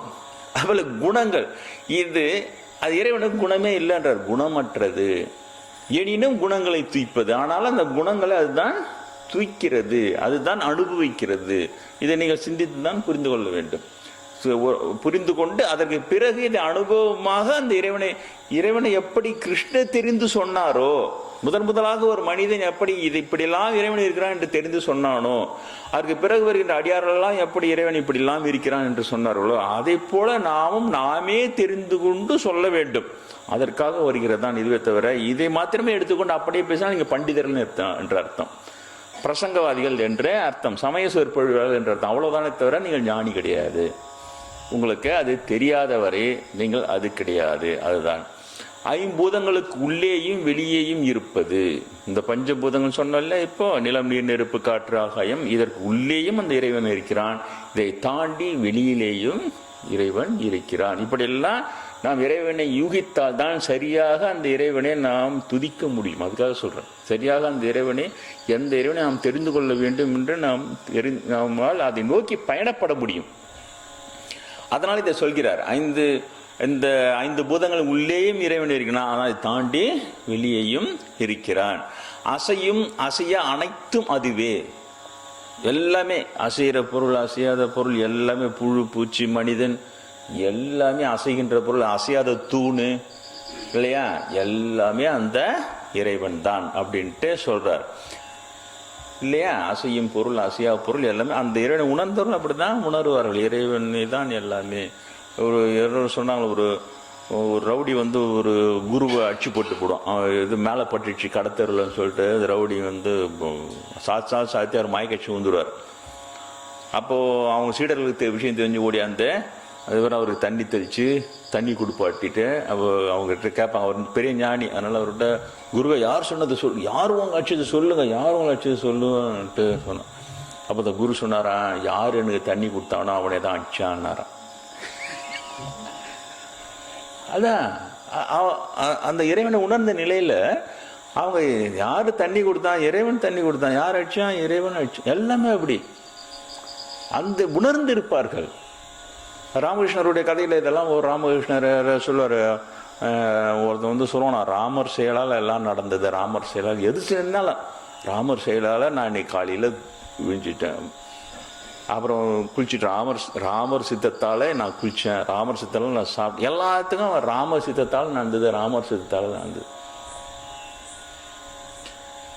ஒரு 4-5 திருடங்க நைட்டு திருடுறதுக்கு போனானுங்களாம். போகிற வழியில் இவனை பார்த்த உடனே, டே இவனை நல்லா வாட்டு சட்டமாகறான்டா, இவனை இட்டுன்னு போனால் நம்ம திருடுற பொருளாக இவன் தலைமையில தூக்கி வச்சு இவனை இட்டுன்னு வந்துடலாம் சொல்லிட்டு அவனை நான் சாத்தி ஹை வாடா எங்கள் கூட இட்டுன்னு போனான்லாம். ஆனால் ராமர் சித்தத்தால் என்னை இட்டுன்னு போகிறாங்க நானும். அதே மாதிரி திருடி மூட்டையை தூக்கி தலையில் வச்சு தூக்கின்னு வாடான்னு சொன்னோன்னா ராமர் சித்தத்தாலே திருடி இந்த மூட்டையை தலையில் தூக்கின்னு வர சொல்கிறாங்க. ராமர் சித்தத்தால் நானும் தூக்கின்னு போகிறேன் நான். அப்புறம் தப்பு ஓடியா அந்த பிடிக்கின்னு எல்லாம் வந்து இவனை விட்டு திருடெல்லாம் தப்பிச்சிட்டான். அப்புறம் இவனை புடிச்சிட்டாங்களாம். புடிச்சோன்னா ராமர் சித்தத்தால் நான் மாட்டிக்கினேன் நான். அதுக்கப்புறம் அவனை போட்டு பஞ்சாயத்து கூட்டி திருநியா நீ போனேன்னா உன்னை எல்லாத்தையும் இதே மாதிரி சொன்னானா. ராமர் சித்தத்தால் என்னை வந்து திருடன்னு கூட்டின்னு வந்தானுங்க. ராமர் சித்தப்படி அவனை திருடி என் தலையில் வச்சான. ராமர் சித்தப்படி நான் எட்டுன்னு வந்து ராமர் சித்தப்படி உங்ககிட்ட மாட்டிக்கினேன் நான். என்னன்னா இவன் தலைவேதியாக இருக்குது எல்லாத்தையும் ராமர் சித்தப்படி. அப்புறம் பக்கத்து ஊர்ல இருந்து வந்தான். வந்து இல்லை இவன் வந்து ராம பக்தன், இவன் நல்ல உண்மைதான் பேசுவான், இவன் சொல்ற மாதிரி தான் இருந்திருக்கும், திருடனுக்கு தான் இவனை வந்து இது பண்ணியிருப்பாங்க, அவன் திருடுறன் கிடையாது, அவங்க தான் இவங்களை இட்டுன்னு வந்திருக்குவானுங்க, ஆனால் இவங்களை விட்டுருங்கன்னு சொன்னோடனே அவங்க விட்டுட்டாங்களாம். விட்டோடனே ராமர் சித்தப்படி என்னை விட்டாங்க. நான் ராமகிருஷ்ணர் கதையில் இது அது எது சொல்றாருன்னா கடைசி வரைக்குமே அப்படி போகணும். ராமர் சித்தப்படி நீ சொன்னீங்கன்னா அப்படியே போ, கரெக்டாக அது சரியா முடியும். அது அந்த பாதியில செவட்டு அபாச்சிட்டான். ராமர் சித்தப்படி நான் மாட்டினா ஐயோ ஒதிரானுங்களே இந்த பழப்போன திட்ட ஆரம்பிச்சு கடவுள் இடம் மாட்டி விட்டான்னு. அப்படிலாம் இல்லாமல் ராமர் சித்தப்படி நடக்குது, ராமர் சித்தப்படி கடவுள் சித்தப்படி நடக்குதுன்னு வருவான். எல்லாத்துலேயும் அப்படியே இருப்பான். அவன் முழுமையாக இருக்கும்போது அது எல்லாம் விடுதலை ஆனவனே சொன்னான்னா ராமர் சித்தப்படி என்னை விட்டாங்க. அப்படியே முழுமையாக இருக்க வேண்டும். அப்பொழுது அவர் வந்து அசையும் அசையாத அனைத்தும் அதுவாக பார்ப்பார்கள் சில மகான்கள். அதை சொல்றார். அப்புறம் நுணுக்கரிய நுண்ணுணராக இருப்பதால் அது அரிதற்கு அரியது அப்படின்ட்டு சொல்றார். அந்த இறைவனுடைய தன்மைகள் மிகவும் அரிதான, ரொம்ப நுணுக்கமானவன் இறைவன். அதை நோக்கரிய நோக்கிய நுணுக்கரிய நுண்ணுணர்வேன் பாட்டு பாடுறாங்க இல்லையா. அந்த இறைவன் வந்து ரொம்ப நுணுக்கரிய நுண்ணுணர்வாக இருக்கிறான் அவன். இல்லைன்னா நம்ம கையில் மாட்டிப்போம். இறைவன் டபால்னு ஒரு நுணுக்கமாக இல்லாமல் இங்கே அப்படி போயின்னு வந்து இருந்தான்னு வச்சுக்கோ, நம்ம அவன்கிட்டயே 2 தொடப்பத்தை எடுத்துக்கிறது கொஞ்சம் பெருகிட்டு போடணும். சட்டுப்புன்னு எல்லா வேலையெல்லாம் வாங்கிக்குவோம். அவன் வந்து ரொம்ப நுணுக்கரிய நுண்ணுணர்வாக இருப்பதனால் அவன் மிகவும் அறிவதற்கு அரியது. அவனை அறிவதற்கு மிகவும் அரிதானவன்ட்டு அவர் சொல்றார். தூரம் எப்படியெல்லாம் விளக்குறாங்க பாருங்க. இறைவனை உணர்ந்தவர்கள் நமக்கு புரிய வைப்பதற்காக எப்படியெல்லாம் பாடுபடுகிறார்கள் பாருங்க. அவர் கிருஷ்ணர் எவ்வளவு பாடுபடுறா பாரு. சொல்றாரு, இவ்வளவும் சொல்றார். தூரமானதும் அருகில் இருப்பதும் அதுவே சொல்றார் இல்லையா. தூரமானதும் அதுவே, அருகில் இருப்பதும் அதுவே, பிரிவுபடாதது எனினும் பிரிவுபட்ட உயிர்களைப் போல இருக்கிறது சொல்ற. நம்முடைய உயிர்கள் எல்லாம் இருக்கின்றனவல்ல, இந்த உயிர்கள் உண்மையிலே பிரிவுபடாத ஒரே உயிர் தான், ஆனா பிரிவுபட்டது போல இருக்கிறது. அதற்கு தான் உதாரணம் சொல்றாங்க. ஒரு பெரிய ஏரி தண்ணி இருக்கிறது. ஏரி தண்ணியில போய் நீ ஒரு 5-6 குடங்கள் எடுத்து போய் முக்கிட்டீங்கன்னா அந்த 5-6 குடம் தனித்தனியா குடம் தண்ணி தான் இருக்கும். ஆனாலும் அது ஏரி தண்ணியாக தான் இருக்கும். குடத்தை நீங்க தண்ணிலேருந்து எடுக்காத வரைக்கும் அது உள்ள அந்த குடங்கிற அந்த வளைவு தான் அதை பிரிக்குமே தவிர ஒரே ஏரி தண்ணியை தான். ஆனால் அதில் இந்த 1ஆம் நம்பர் குடம் 2ஆம் குடம் தண்ணியும் தான். அது உதாரணம் சொல்லுவாங்க. இது நல்லா யோசிச்சு பார்த்தீங்கன்னா சுவாரஸ்யமாக உங்களுக்கு புரிந்து கொள்ள முடியும். அது ஒரே இறைவன் தான், ஆனால் பல உயிர்களாக பிரிந்திருப்பதை போல இருக்கிறது என்று சொல்லுகிறார். ரொம்ப நுட்பமான விஷயம் இது, வேறு வழியே இல்லை. இது எப்படி ஒரு 3 மணி நேரம் வகுப்பெடுக்கணும். இது வகுப்பெடுத்தாதான் இது வந்து முடியும். அதுக்குள்ள 1.25 மணி நேரத்தில் உங்களுக்கு தூக்கம் வந்துடும். இது ஏன்னா இது அந்த மாதிரி ஒரு கனமான ஒரு சமாச்சாரம். அதனால தான் நடுவில் கொஞ்சம் கதையெல்லாம் அப்படி லேசாக சொல்லி தூக்கத்தை கழிச்சு சொல்லின்னு வரோம். இதில் வந்து பாதி பாடப்பட தாண்டல, பாதி பாடப்பட தாண்டல, இன்னும் அவ்வளோ இருக்கு. இது வந்து 5 பூதங்களை தோற்றுவித்து காத்து பின் கறந்து தன்னிடமே ஒடுக்கிக் கொள்வது அதுவே என்று சொல்லுகிறது. இது அதிகம் நான் விளக்கம் சொல்ல வேண்டியதில்லை. காத்தும் படைத்தும் கறந்தும் விளையாடி படிக்கிறீங்களே மார்கழியில் வார்த்தையும் பேசி வலை சிலம்பவார்களைகள் எல்லாம் படிக்கிறோம். அதுபோல காத்தும் படைத்தும் கறந்தும் அதை அழித்தும் விளையாடி இப்படி இருப்பது இறைவன் தான் சொல்றார். ஒளிகளுக்கெல்லாம் ஒளி, ஆனால் இருளுக்கு அப்பாற்பட்டது இல்லையா. ஒளிகளுக்கெல்லாம் ஒளி, ஆனால் இருளுக்கு அப்பாற்பட்டது. அதுவே ஞானம், அதுவே அந்த ஞானத்தால் அடையப்படும் பொருள். ஞானமும் அதுவே தான், அந்த ஞானத்தால் அடையப்படும் பொருளும் அதுவே தான். எவ்வளவு இருக்கிறது. இது அனுபவப்பட்டவர்களுக்கு புரியும். நன்றாக தான் சொல்ல வருகிறார் என்று நீங்கள் உள்ளத்தில் நிறுத்தி கொண்டு இதை அடைய வேண்டும் என்று பாடுபட வேண்டும். அதற்காக இதை சொல்லுகிறேன். ஓஹோ, இவ்வளவு இருக்கிறது இறைவனை பற்றி, நாம் அப்படிலாம் தெரிந்து கொள்ளாமல் இருக்கிறோமே என்று நீங்கள் ஆதங்கப்பட வேண்டும். அதற்காக இதையெல்லாம் உங்களுக்கு சொல்லுகிறேன். இதில் அனைத்து நகமாகவும் இருப்பது அதுவே என்று சொல்லி, எல்லாவற்றினுடைய அகம் என்றது இருக்கிறதுல உள்ள அகம், எல்லாவற்றினுடைய உள்ளத்திலே உள்ளமாகவும் அகம் என்கின்ற அந்த உட்பொருளாக இருப்பதும் அது அந்த இறைவனே தான் என்று சொல்லுகிறார். இங்கனம் உடம்பு, ஞானம், அடையப்பட வேண்டிய பரம்பொருள், இவை சுருக்கமாக விளக்கப்பட்டது என்றார். இது வரைக்கும் அப்படி நிறுத்தி உங்களை கேட்கலாம், உங்களால் ஓரளவு புரிகிறது இல்லவா? நான் சொன்ன இந்த பாடம் உடம்பின் தன்மைகளை சொன்னார் இல்லையா? 5 பூதங்கள், சுவை, ஒளி, உருவசி, இதெல்லாம் சேர்ந்தது உடம்பு. அடுத்தது ஞானத்தை சொன்னார். ஞானத்தின் தன்மைகள் பற்றற்ற தன்மை, தனிமையை நாடுதல், பக்தி நிலைத்திருத்தல், இதெல்லாமே ஞானத்தின் தன்மைகள். இப்போ இந்த உடம்பையும் இந்த ஞானத்தின் தன்மைகளையும் வைத்து நாம் எந்த இறைவனை தெரிந்து கொள்ள வேண்டுமோ அந்த இறைவன் எப்படிப்பட்டவன் இவ்வளவு நேரம் சொன்னார். இதுதான் இந்த இப்படி ஒரு 3 தொகுதியாக நீங்கள் மனதிலே வைத்துக் கொண்டால் உங்களால் புரிந்து கொள்ள முடியும். அதற்கு அடுத்ததுதான் அடுத்த பகுதிக்கு அவர் சொல்லுகிறார். இதை அறிந்து எனது பக்தன் எனது தன்மை எய்துகிறான். இந்த மாதிரி யாருக்குன்னா தெரிஞ்சதுன்னா, இந்த அளவுக்கு யாருன்னா இறைவனை உணர்ந்தானால் அவன் சாட்சாத் கிருஷ்ணன் ஆவான்னு சொல்றார். அவன் எனது தன்மையை அவன் எய்தி விடுவான். இந்த அளவுக்கு யாரும் சொன்னதே இல்லை அவர் சொல்றார். பிறகு திரும்ப இது வரைக்கும் ஒரு பகுதின்னு வச்சுங்க, இந்த பாடத்தில் இது வரைக்கும் ஒரு பகுதி, இதை அப்படியே ஒரு தனியாக நிறுத்தி கொள்ளுங்கள். இப்போ திரும்ப புதிய ஒரு பகுதியை ஆரம்பிக்கிறார், புதிய ஒரு பகுதியை விளக்குகிறார். இந்த புதிய ஒரு பகுதியில் புருஷன் பிரகிருதி என்று அடிக்கடி சொல்லுவார்கள். புருஷன் பிரகிருதி அதை வடமொழியில் இருப்பதனால் உங்களுக்கு அது கொஞ்சம் கடினமாக இருக்கும். அதனால் இந்த இடத்துல பிரகிருதி அப்படின்ற சொல் இயற்கை, வேறு ஒன்றும் இல்லை. இயற்கையைத்தான் பிரகிருதி என்று சொல்கிறார்கள், இறைவனைத்தான் புருஷன் என்று சொல்கிறார். வேறு ஒன்றுமில்லை. இந்த இறைவனும் இந்த இயற்கையும் சேர்ந்து விளையாடுகின்ற விளையாட்டு தான் இந்த உலகம், நாம் பார்க்கின்ற இந்த உலகம். இதைத்தான் அடுத்து விவரிக்கிறார். சுருக்கமாக விவரிக்கிறார். சீக்கிரத்தில் முடிந்துவிடும், பயப்படாதீங்க, சீக்கிரத்தில் இது முடிந்துவிடும். இங்கே இது ஒரு உடலில் இந்த இடத்துல பிரம்மேந்திர பாடின அந்த பாடல் அற்புதமாக இங்கே வருகிறது. பிரம்மேந்திர ஓர் உயிர் இருப்பதாக அறிகின்ற மனிதர்களே, ஓர் உடலில் 2 உயிர் இருக்கிறது அறிவீரோன்னு கேட்டார். ஒரு பாடலை பாடியிருக்கிறார். அதைத்தான் கிருஷ்ணர் இந்த இடத்துல சொல்றார். இந்த இடத்திலே ஒரு உடலில் எப்படி சிறிய உயிர் பெரிய உயிர் என்ற 2 உயிர்கள் இயங்குகின்றன அப்படின்னு சொல்றாரு. இந்த உடம்புல நம்ம என்ன நினைச்சுன்னுக்கிறோம், ஒரு உயிர் தான் இருக்குன்னு இன்ன வரையும் நினைச்சுன்னு இருக்கிறோம். ஆனா 2 உயிர் இருக்கிறதுன்னு கிருஷ்ணர் சொல்றார். அதுதான் பிரம்மேந்திரம் பண்ணார். ஒரு உடம்பிலே ஒரு உயிர் இருப்பதாக எண்ணிக்கொண்டு இருக்கிறீர்களே, ஆனால் 2 உயிர் இருப்பதே அறிவீரோ. 2 உயிர் இருக்கின்றன, ஒன்று சிறிய உயிர், இன்னொன்று பெரிய உயிர் அப்படின்ட்டு சொல்றார். புருஷன் என்றால் பதி என்கின்ற இறைவன், பிரகிருதி என்றால் இயற்கை. அந்த இறைவனும் இயற்கையும் சேர்ந்து விளையாடுகின்ற விளையாட்டு. இதுல இன்னொன்று சொல்றார், நம்ம இறைவன் என்றென்றும் இருப்பவன் என்று சொல்லுகிறோம். ஆனால் இந்த இயற்கை இருக்கிறது அல்லவா, இதுவும் என்றென்றும் இருக்கிறது என்று சொல்கிறார். அதனாலதான் ஒன்று சொல்றாங்க இல்லையா, ஒரு தொடப்பு குச்சி எடுத்து போட்டு இந்த தொடப்பு குச்சி நீ அழிச்சிட்டு பார்ப்போம் சொன்னா உன்னால அழிக்கவே முடியாது. அதை புட்டு போடலாம், இல்லை கொளுத்தினா அது திரும்ப சாம்பல் ஆகிடும். அந்த சாம்பலை தண்ணியில் கரைச்சா அது தண்ணி கரைசலாகிடும். இனிமே அழிக்கவே முடியாது. இயற்கையை அழிக்க முடியாது. நீ ஏன் இறைவன் கிட்ட போற? இயற்கையில் ஒன்னே அழிச்சு காட்டு பார்ப்போம், அழிக்கவே முடியாது. அதனுடைய தன்மையை ஒன்னா நீ மாத்தினியா இருக்கலாம். அந்த தண்ணீரை ஆவியா கொதிக்க வச்சு அந்த ஆவியா போய் திரும்ப மேகமா போய் திரும்ப தண்ணியா போயிடும். நீ அதை அழிக்கவே முடியாது. நல்லா யோசிச்சு பாருங்க, வீட்டில் போய் முயற்சி செஞ்சு பாருங்க. ஒரு பேப்பர் எடுத்து இந்த பேப்பர் நான் அழிச்சுட்டு போறேன், அழிச்சு பாருங்க, கொளுத்தி பாருங்க, சாம்பல் ஆயிடும். சாம்பல் போட்டு கரைச்சி பாருங்க, அதை குடிச்சு பாருங்க, வயிற்று உள்ள போய் அது மலமா வெளில போய் திரும்ப மலத்தெல்லாம் இருக்கும். அது அதனுடைய சத்தெல்லாம் அழிக்கவே முடியாது. இயற்கையே அழிக்க முடியாது. அதனுடைய தன்மையை நீ மாற்றலாமே தவிர அதை அழிக்க முடியாது.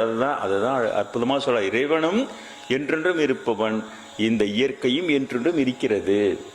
இந்த இரண்டும் சேர்ந்ததுதான் இந்த நாம் காணும் அசையும் அசையா பொருள் அனைத்தும் இந்த இரண்டின் சேர்க்கையால் உண்டானவை. உடம்பு என்ற குடில் உருவாவதற்கு இயற்கை காரணம், அதில் குடியிருக்கும் உயிர் உண்டாவதற்கு இறைவன் காரணம். நீங்க இவ்வளவு பாடம் ஞாபகம் வச்சுக்கிறோம் இல்லையோ, இதை நீங்கள் ஞாபகம் வைத்துக் கொண்டு ஆக வேண்டிய புரிந்து கொள்ள வேண்டும். இந்த உடம்பு உருவாவதற்கு இயற்கை தான் காரணம். அந்த உடம்பிலே அந்த உயிர் உண்டாவதற்கு இறைவன் தான் காரணம். அந்த இறைவனும் இந்த இயற்கையும் சேர்ந்து விளையாடுகின்ற விளையாட்டு தான் இந்த நாம் காணுகின்ற இந்த வாழ்க்கை. அதை சொல்ல, இரண்டின் சேர்க்கையால் உண்டானவை தான் நாம் காணுகின்றவை. பதியினால் உண்டான உயிர் இயற்கையால் உண்டான இந்த உடம்பில் தங்கி இயற்கையின் குணங்களை அனுபவிக்கிறான். இறைவனால் உண்டான அந்த உயிர் இயற்கையால் உண்டான இந்த உடம்பில் தங்கி அந்த உடம்பில் உள்ள குணங்களை அந்த உயிர் தான் அனுபவிக்கிறது. நல்ல குணங்களின் மீது இவனுக்கு பற்றுதல் ஏற்படும் பொழுது நல்ல பிறப்பும், தீய குணங்களின் பற்றுதலால் தீய பிறப்பும் ஏற்படுகின்றன அப்படின்ட்டு சொல்றார்.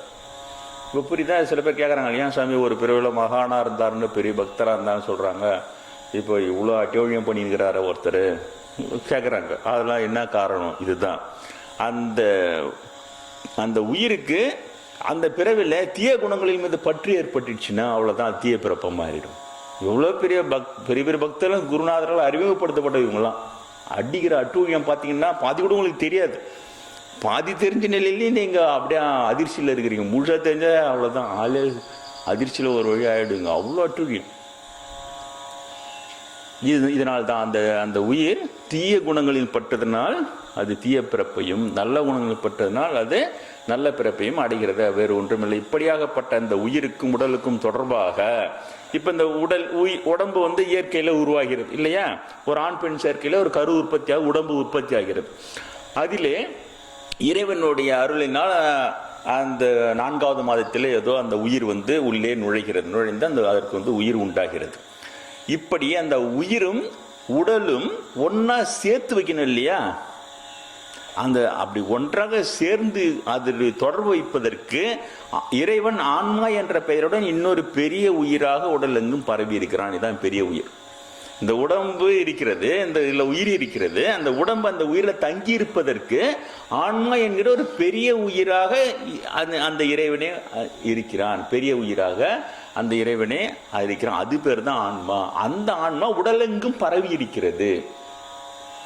இப்போ அந்த உடம்புல இருக்கிற குணங்களை இந்த உயிர் அனுபவிக்கிறது, சிறிய உயிர் அனுபவிக்கிறது. ஆனால் இந்த ஆன்மா எதையுமே அனுபவிக்காது, அது சாட்சி மாத்திரமாக பார்த்து கொண்டிருக்கும் என்று சொல்றாங்க. அதுதான் உண்மை. அந்த பெரிய உயிர் என்பது அப்படிப்பட்டது. இந்த ஆன்மா வெறும் சாட்சியாக எதையும் அனுமதிக்கும். அது எதையும் அனுமதித்து தாங்கி அனுபவித்து பரம ஈஸ்வரனாக இருக்கு. இந்த ஆன்மா தான் பரமேஸ்வரன் என்கின்ற ஈஸ்வரன்.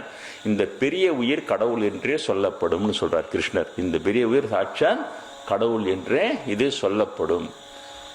உங்களுக்கு புதிய பாடம் ஒன்று இன்னைக்கு கிடைச்சிருக்குன்னு நினைக்கிறேன் இல்லையா? அது உடம்பை பத்தி உயிரை பத்தி நம்ம இவ்வளவுதான் நினைச்சதெல்லாம் வேற.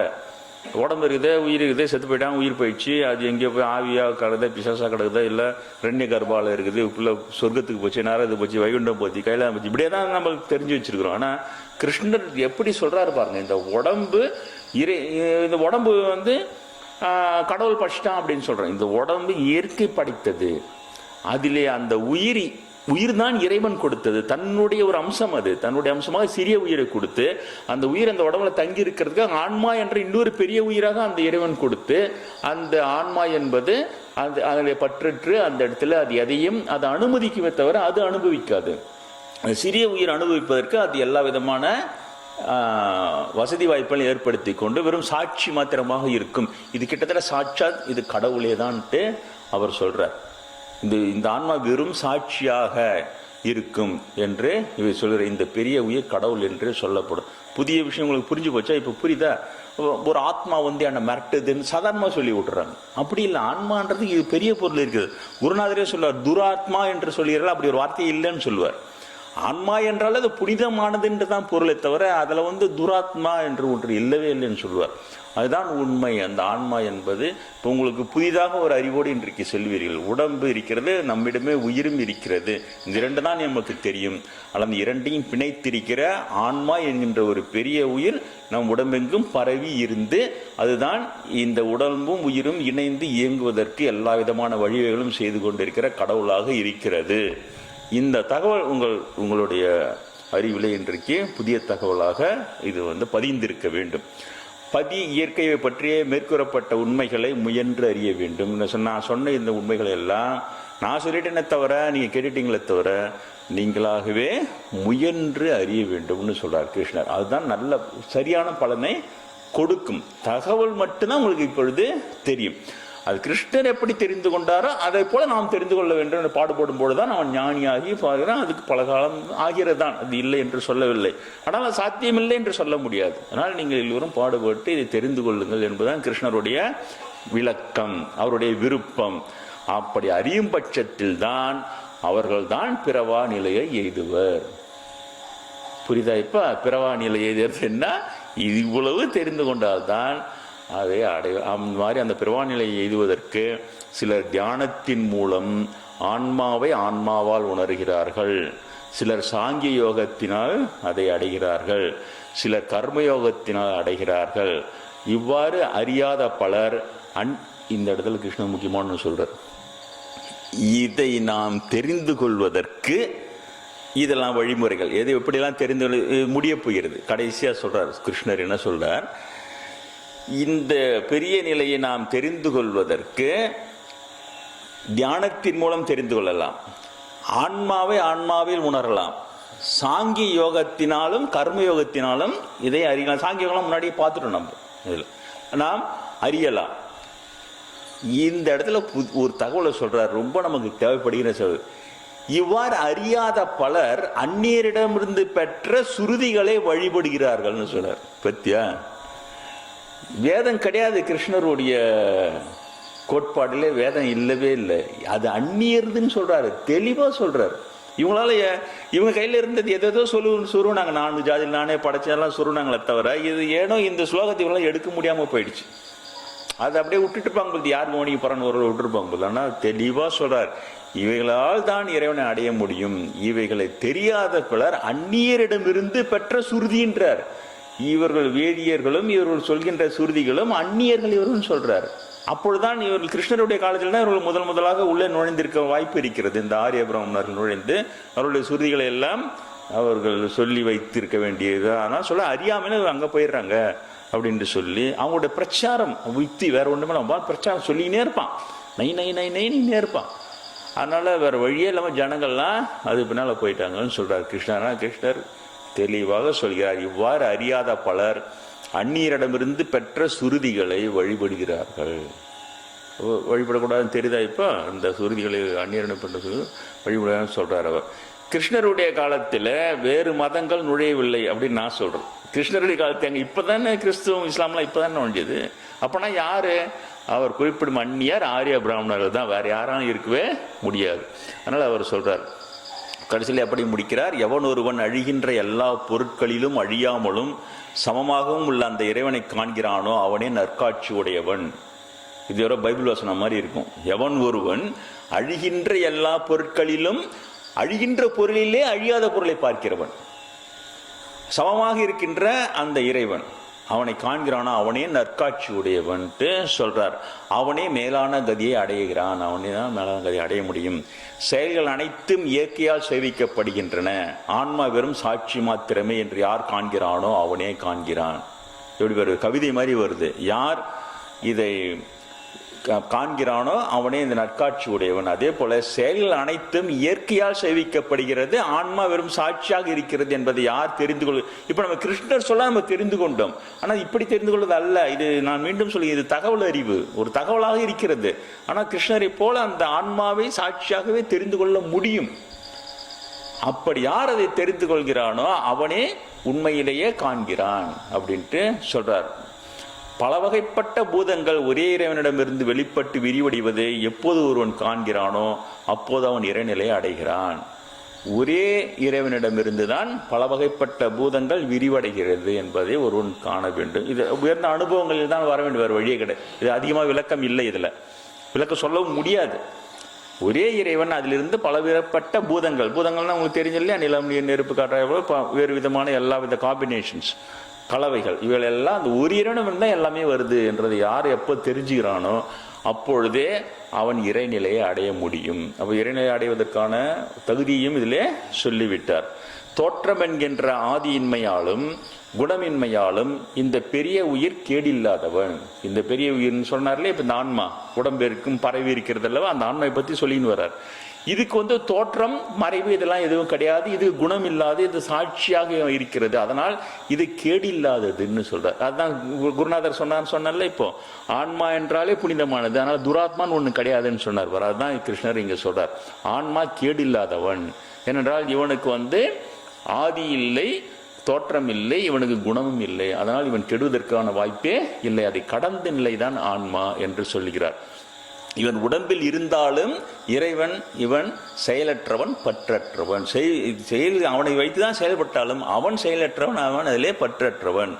எங்கும் பரந்துள்ள ஆகாயம் தன்னுடைய நுட்பமான தன்மையால் தன்னுள் இருக்கும் பிற பொருட்களால் பாதிக்கப்படுவதில்லை. அதே போல் ஆன்மாவாகிய பெரிய உயிர் உடம்பு முழுவதும் பரவி இருந்தாலும் பாதிக்கப்படுவதில்லை. இப்ப எதை சொல்லின்னு வர புரியுதா? சிறிய உயிர் உடம்பு போய் இப்ப அந்த ஆன்மாவை பற்றி சொல்லின்னு வர. பெரிய உயிர் எப்படி ஆகாயம், இந்த தூண் இருக்கிற இடத்துல காத்து இல்லை, ஆனா அந்த இடத்துல ஆகாயம் இல்லைன்னு சொல்ல முடியாது. ஆகாயம் அதை ஊடுருவி இருக்கிறது ஒரு பொருள். அதே போல இந்த உடம்பு முழுவதும் இந்த ஆன்மா ஊடுருவி இருந்தாலும் இப்போ இந்த ஆகாயம் இருக்கிறது. ஆகாயம் இருக்கிறதுனால இந்த இடத்துல நீங்க ஒரு நல்ல வாசனை தருகின்ற ஒரு ஊதியத்தை வைத்தால் வாசனை வருகிறது. அது காற்றைத்தான் பாதிக்குமே தவிர அது அந்த ஆகாயத்தை பாதிக்காது. அந்த ஆகாயம் என்பது எல்லாத்துக்கும் இடம் கொடுக்கும், இருந்தாலும் அது பாதிக்கப்படுவதில்லை. திடீர்னு இந்த இடத்துல இந்த ஒரு பொருளை இந்த ஒளிபெருக்கையை எடுத்து அந்த பக்கமாக வைத்து விட்டு அந்த இடத்துல வெறும் வெற்றிட ஆகாயம் தான் இருக்கும். ஆகாயம் பாதிக்கப்படாது. திரும்ப எடுத்து வச்சுட்டு அந்த இடத்துல இருக்கும், ஆனால் அந்த ஆகாயமும் அந்த இடத்துல இருக்கும். அதுதான் சொல்றேன், ஆகாயம் என்பதுக்கும் காற்று என்பதுக்கும் வித்தியாசம் நீங்கள் தெரிந்து கொள்ள வேண்டும். காற்று ஆகாயம் கிடையாது. அந்த ஆகாயம் எல்லாவற்றையும் இடம் கொடுத்தாலும் அது அந்த பொருள்களினால் பாதிக்கப்படுவதே இல்லை. காற்று பாதிக்குமே தவிர ஆகாயம் பாதிக்கப்படாது. அதே போல இந்த ஆன்மா என்கின்றது பெரிய உயிர் உடம்பு முழுவதும் பரவி இருந்தாலும், இது எல்லாவற்றையும் இடம் கொடுத்தாலும் இது எதனாலும் பாதிக்கப்படாது சொல்றார். அதை சொல்ற, ஒரே சூரியன் உலகம் முழுவதும் ஒளிர்வு செய்வதை போல உடம்பில் குடியிருக்கும் இறைவனாகிய இந்த பெரிய உயிர் உடம்பு சிறிய உயிர் அனைத்தையும் ஒளிரச் செய்கிறான். இந்த பெரிய உயிராகிய இந்த ஆன்மா ஒரு சூரியனை உலகம் முழுவதும் பிரகாசிக்க செய்வதை போல அந்த உடம்பில் இருந்து கொண்டு அந்த சிறிய உயிர், இந்த 3 காம்பினேஷன் தான் பார்க்கிறோம். சிறிய உயிர், உடம்பு, அதுகளை இணைத்து கொண்டிருக்கின்ற ஆன்மா என்ற பெரிய உயிர். இந்த ஆன்மா என்ற பெரிய உயிர் தான் இந்த சிறிய உயிரையும் இந்த உடம்பையும் பிரகாசிக்க செய்கிறது என்று சொல்கிறார். அதனால இது முடிக்கும் பொழுது கிருஷ்ணர் சொல்கிறார், எவ்வாறு குடில் அதில் குடியிருப்போம். நான் சொல்கிறேன், அந்த கஷேத்திரம் கஷேத்திரம் என்பதற்கு நான் குடியிருப்போம் என்று பெயர் வைத்திருக்கேன் தமிழில். இவ்வாறு இந்த குடியிருப்போன் இவளுக்குள்ள வேறுபாட்டை அறிவோர் இயற்கை அதனுடைய செயல்களின் பிடியில் இருந்து ஆன்மஞான அனுபூதி வாயிலாக விடுதலை பெற்று பெரிய உயிரான இறைவனில் கலக்கின்றனர் என்று கிருஷ்ண பரமாத்மா சொல்லி முடிக்கிறார்.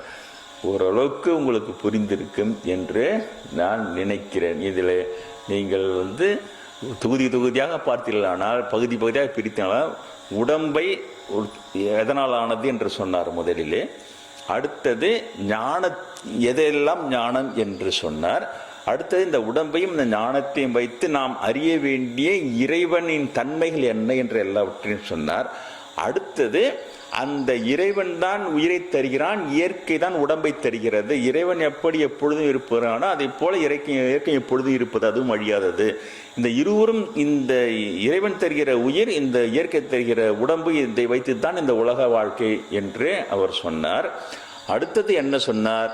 இந்த உடம்பையும் இந்த உயிரையும் பிணைத்து வைத்திருப்பது ஆன்மா என்ற பெரிய உயிர். அது உடம்பு முழுவதும் பரவி இருந்தாலும் அது எந்தவித பாதிப்புக்கும் ஆளாகாமல் அது இருக்கிறது. அதை யார் தெரிந்து கொள்கிறானோ, அந்த பாதிப்பு அடையாத அந்த இறைவனை யார் தெரிந்து கொள்கிறானோ அவன் இந்த இத்தனை விதமான ஞான அனுபூதி வாயிலாக அதை தெரிந்து கொள்ளும் பொழுது அவன் எல்லா விதமான தலைகளிலிருந்து விடுபட்ட உயிராகி இறைவனில் கலந்து விடுகிறான். இதுதான் இன்றைய 13வது அத்தியாயமான க்ஷேத்திர விபாக யோகம் என்கின்ற பகவத்கீதை அத்தியாயம். உங்களுக்கு தெரிந்ததுதான், நான் பிராமண சுவாமி கிருஷ்ண பரமாத்மா அவர் சொன்ன அர்ஜுனன் யாருக்கு உபதேசம் செய்தாரோ அந்த சீடன் அர்ஜுன், அவனும் நான் பிராமின், நானும் நான் பிராமண சுவாமி. கேட்கின்ற நீங்களும் நான் பிராமின்ஸ் நீங்கள். என்னால் பிராமணர்களுக்கு சிறிது ஏதோ சில என்னால் புரிந்து கொள்ள முடியாத ஒரு இடைஞ்சல் இருக்கிறது. அவர்களுக்கு நான் பிராமின் மூலமாக பாடம் கேட்பதோ அது ஏற்றுக்கொள்வதோ அவர்கள் ஏதோ இருக்கிறனால நான் அவர்களை தொல்லை செய்ய விரும்பவில்லை. அதனால் நான் பிராமணர்களுக்காக மட்டும் இதை சொன்னதாக நீங்கள் தயவுசெய்து எடுத்துக்கொள்ளுங்கள். என்னால் முடிந்த அளவிற்கு உங்களுக்கு புரியும்படியமாக நான் விளக்கியிருக்கிறேன் என்று நம்புகிறேன். இவைகளை சிந்தித்து செயல்படுத்தி அந்த இறை அனுபூதியை பெற்று நாமும் கிருஷ்ணர் சொன்ன அந்த பெரிய உயிரான இறைவனை நாமும் நேரடியாக இறை அனுபூதி வாயிலாக நாம் நேரடியாக தெரிந்து கொள்ள வேண்டும் என்ற எண்ணத்தோடு பாடுபடுங்கள், பலனடையுங்கள்.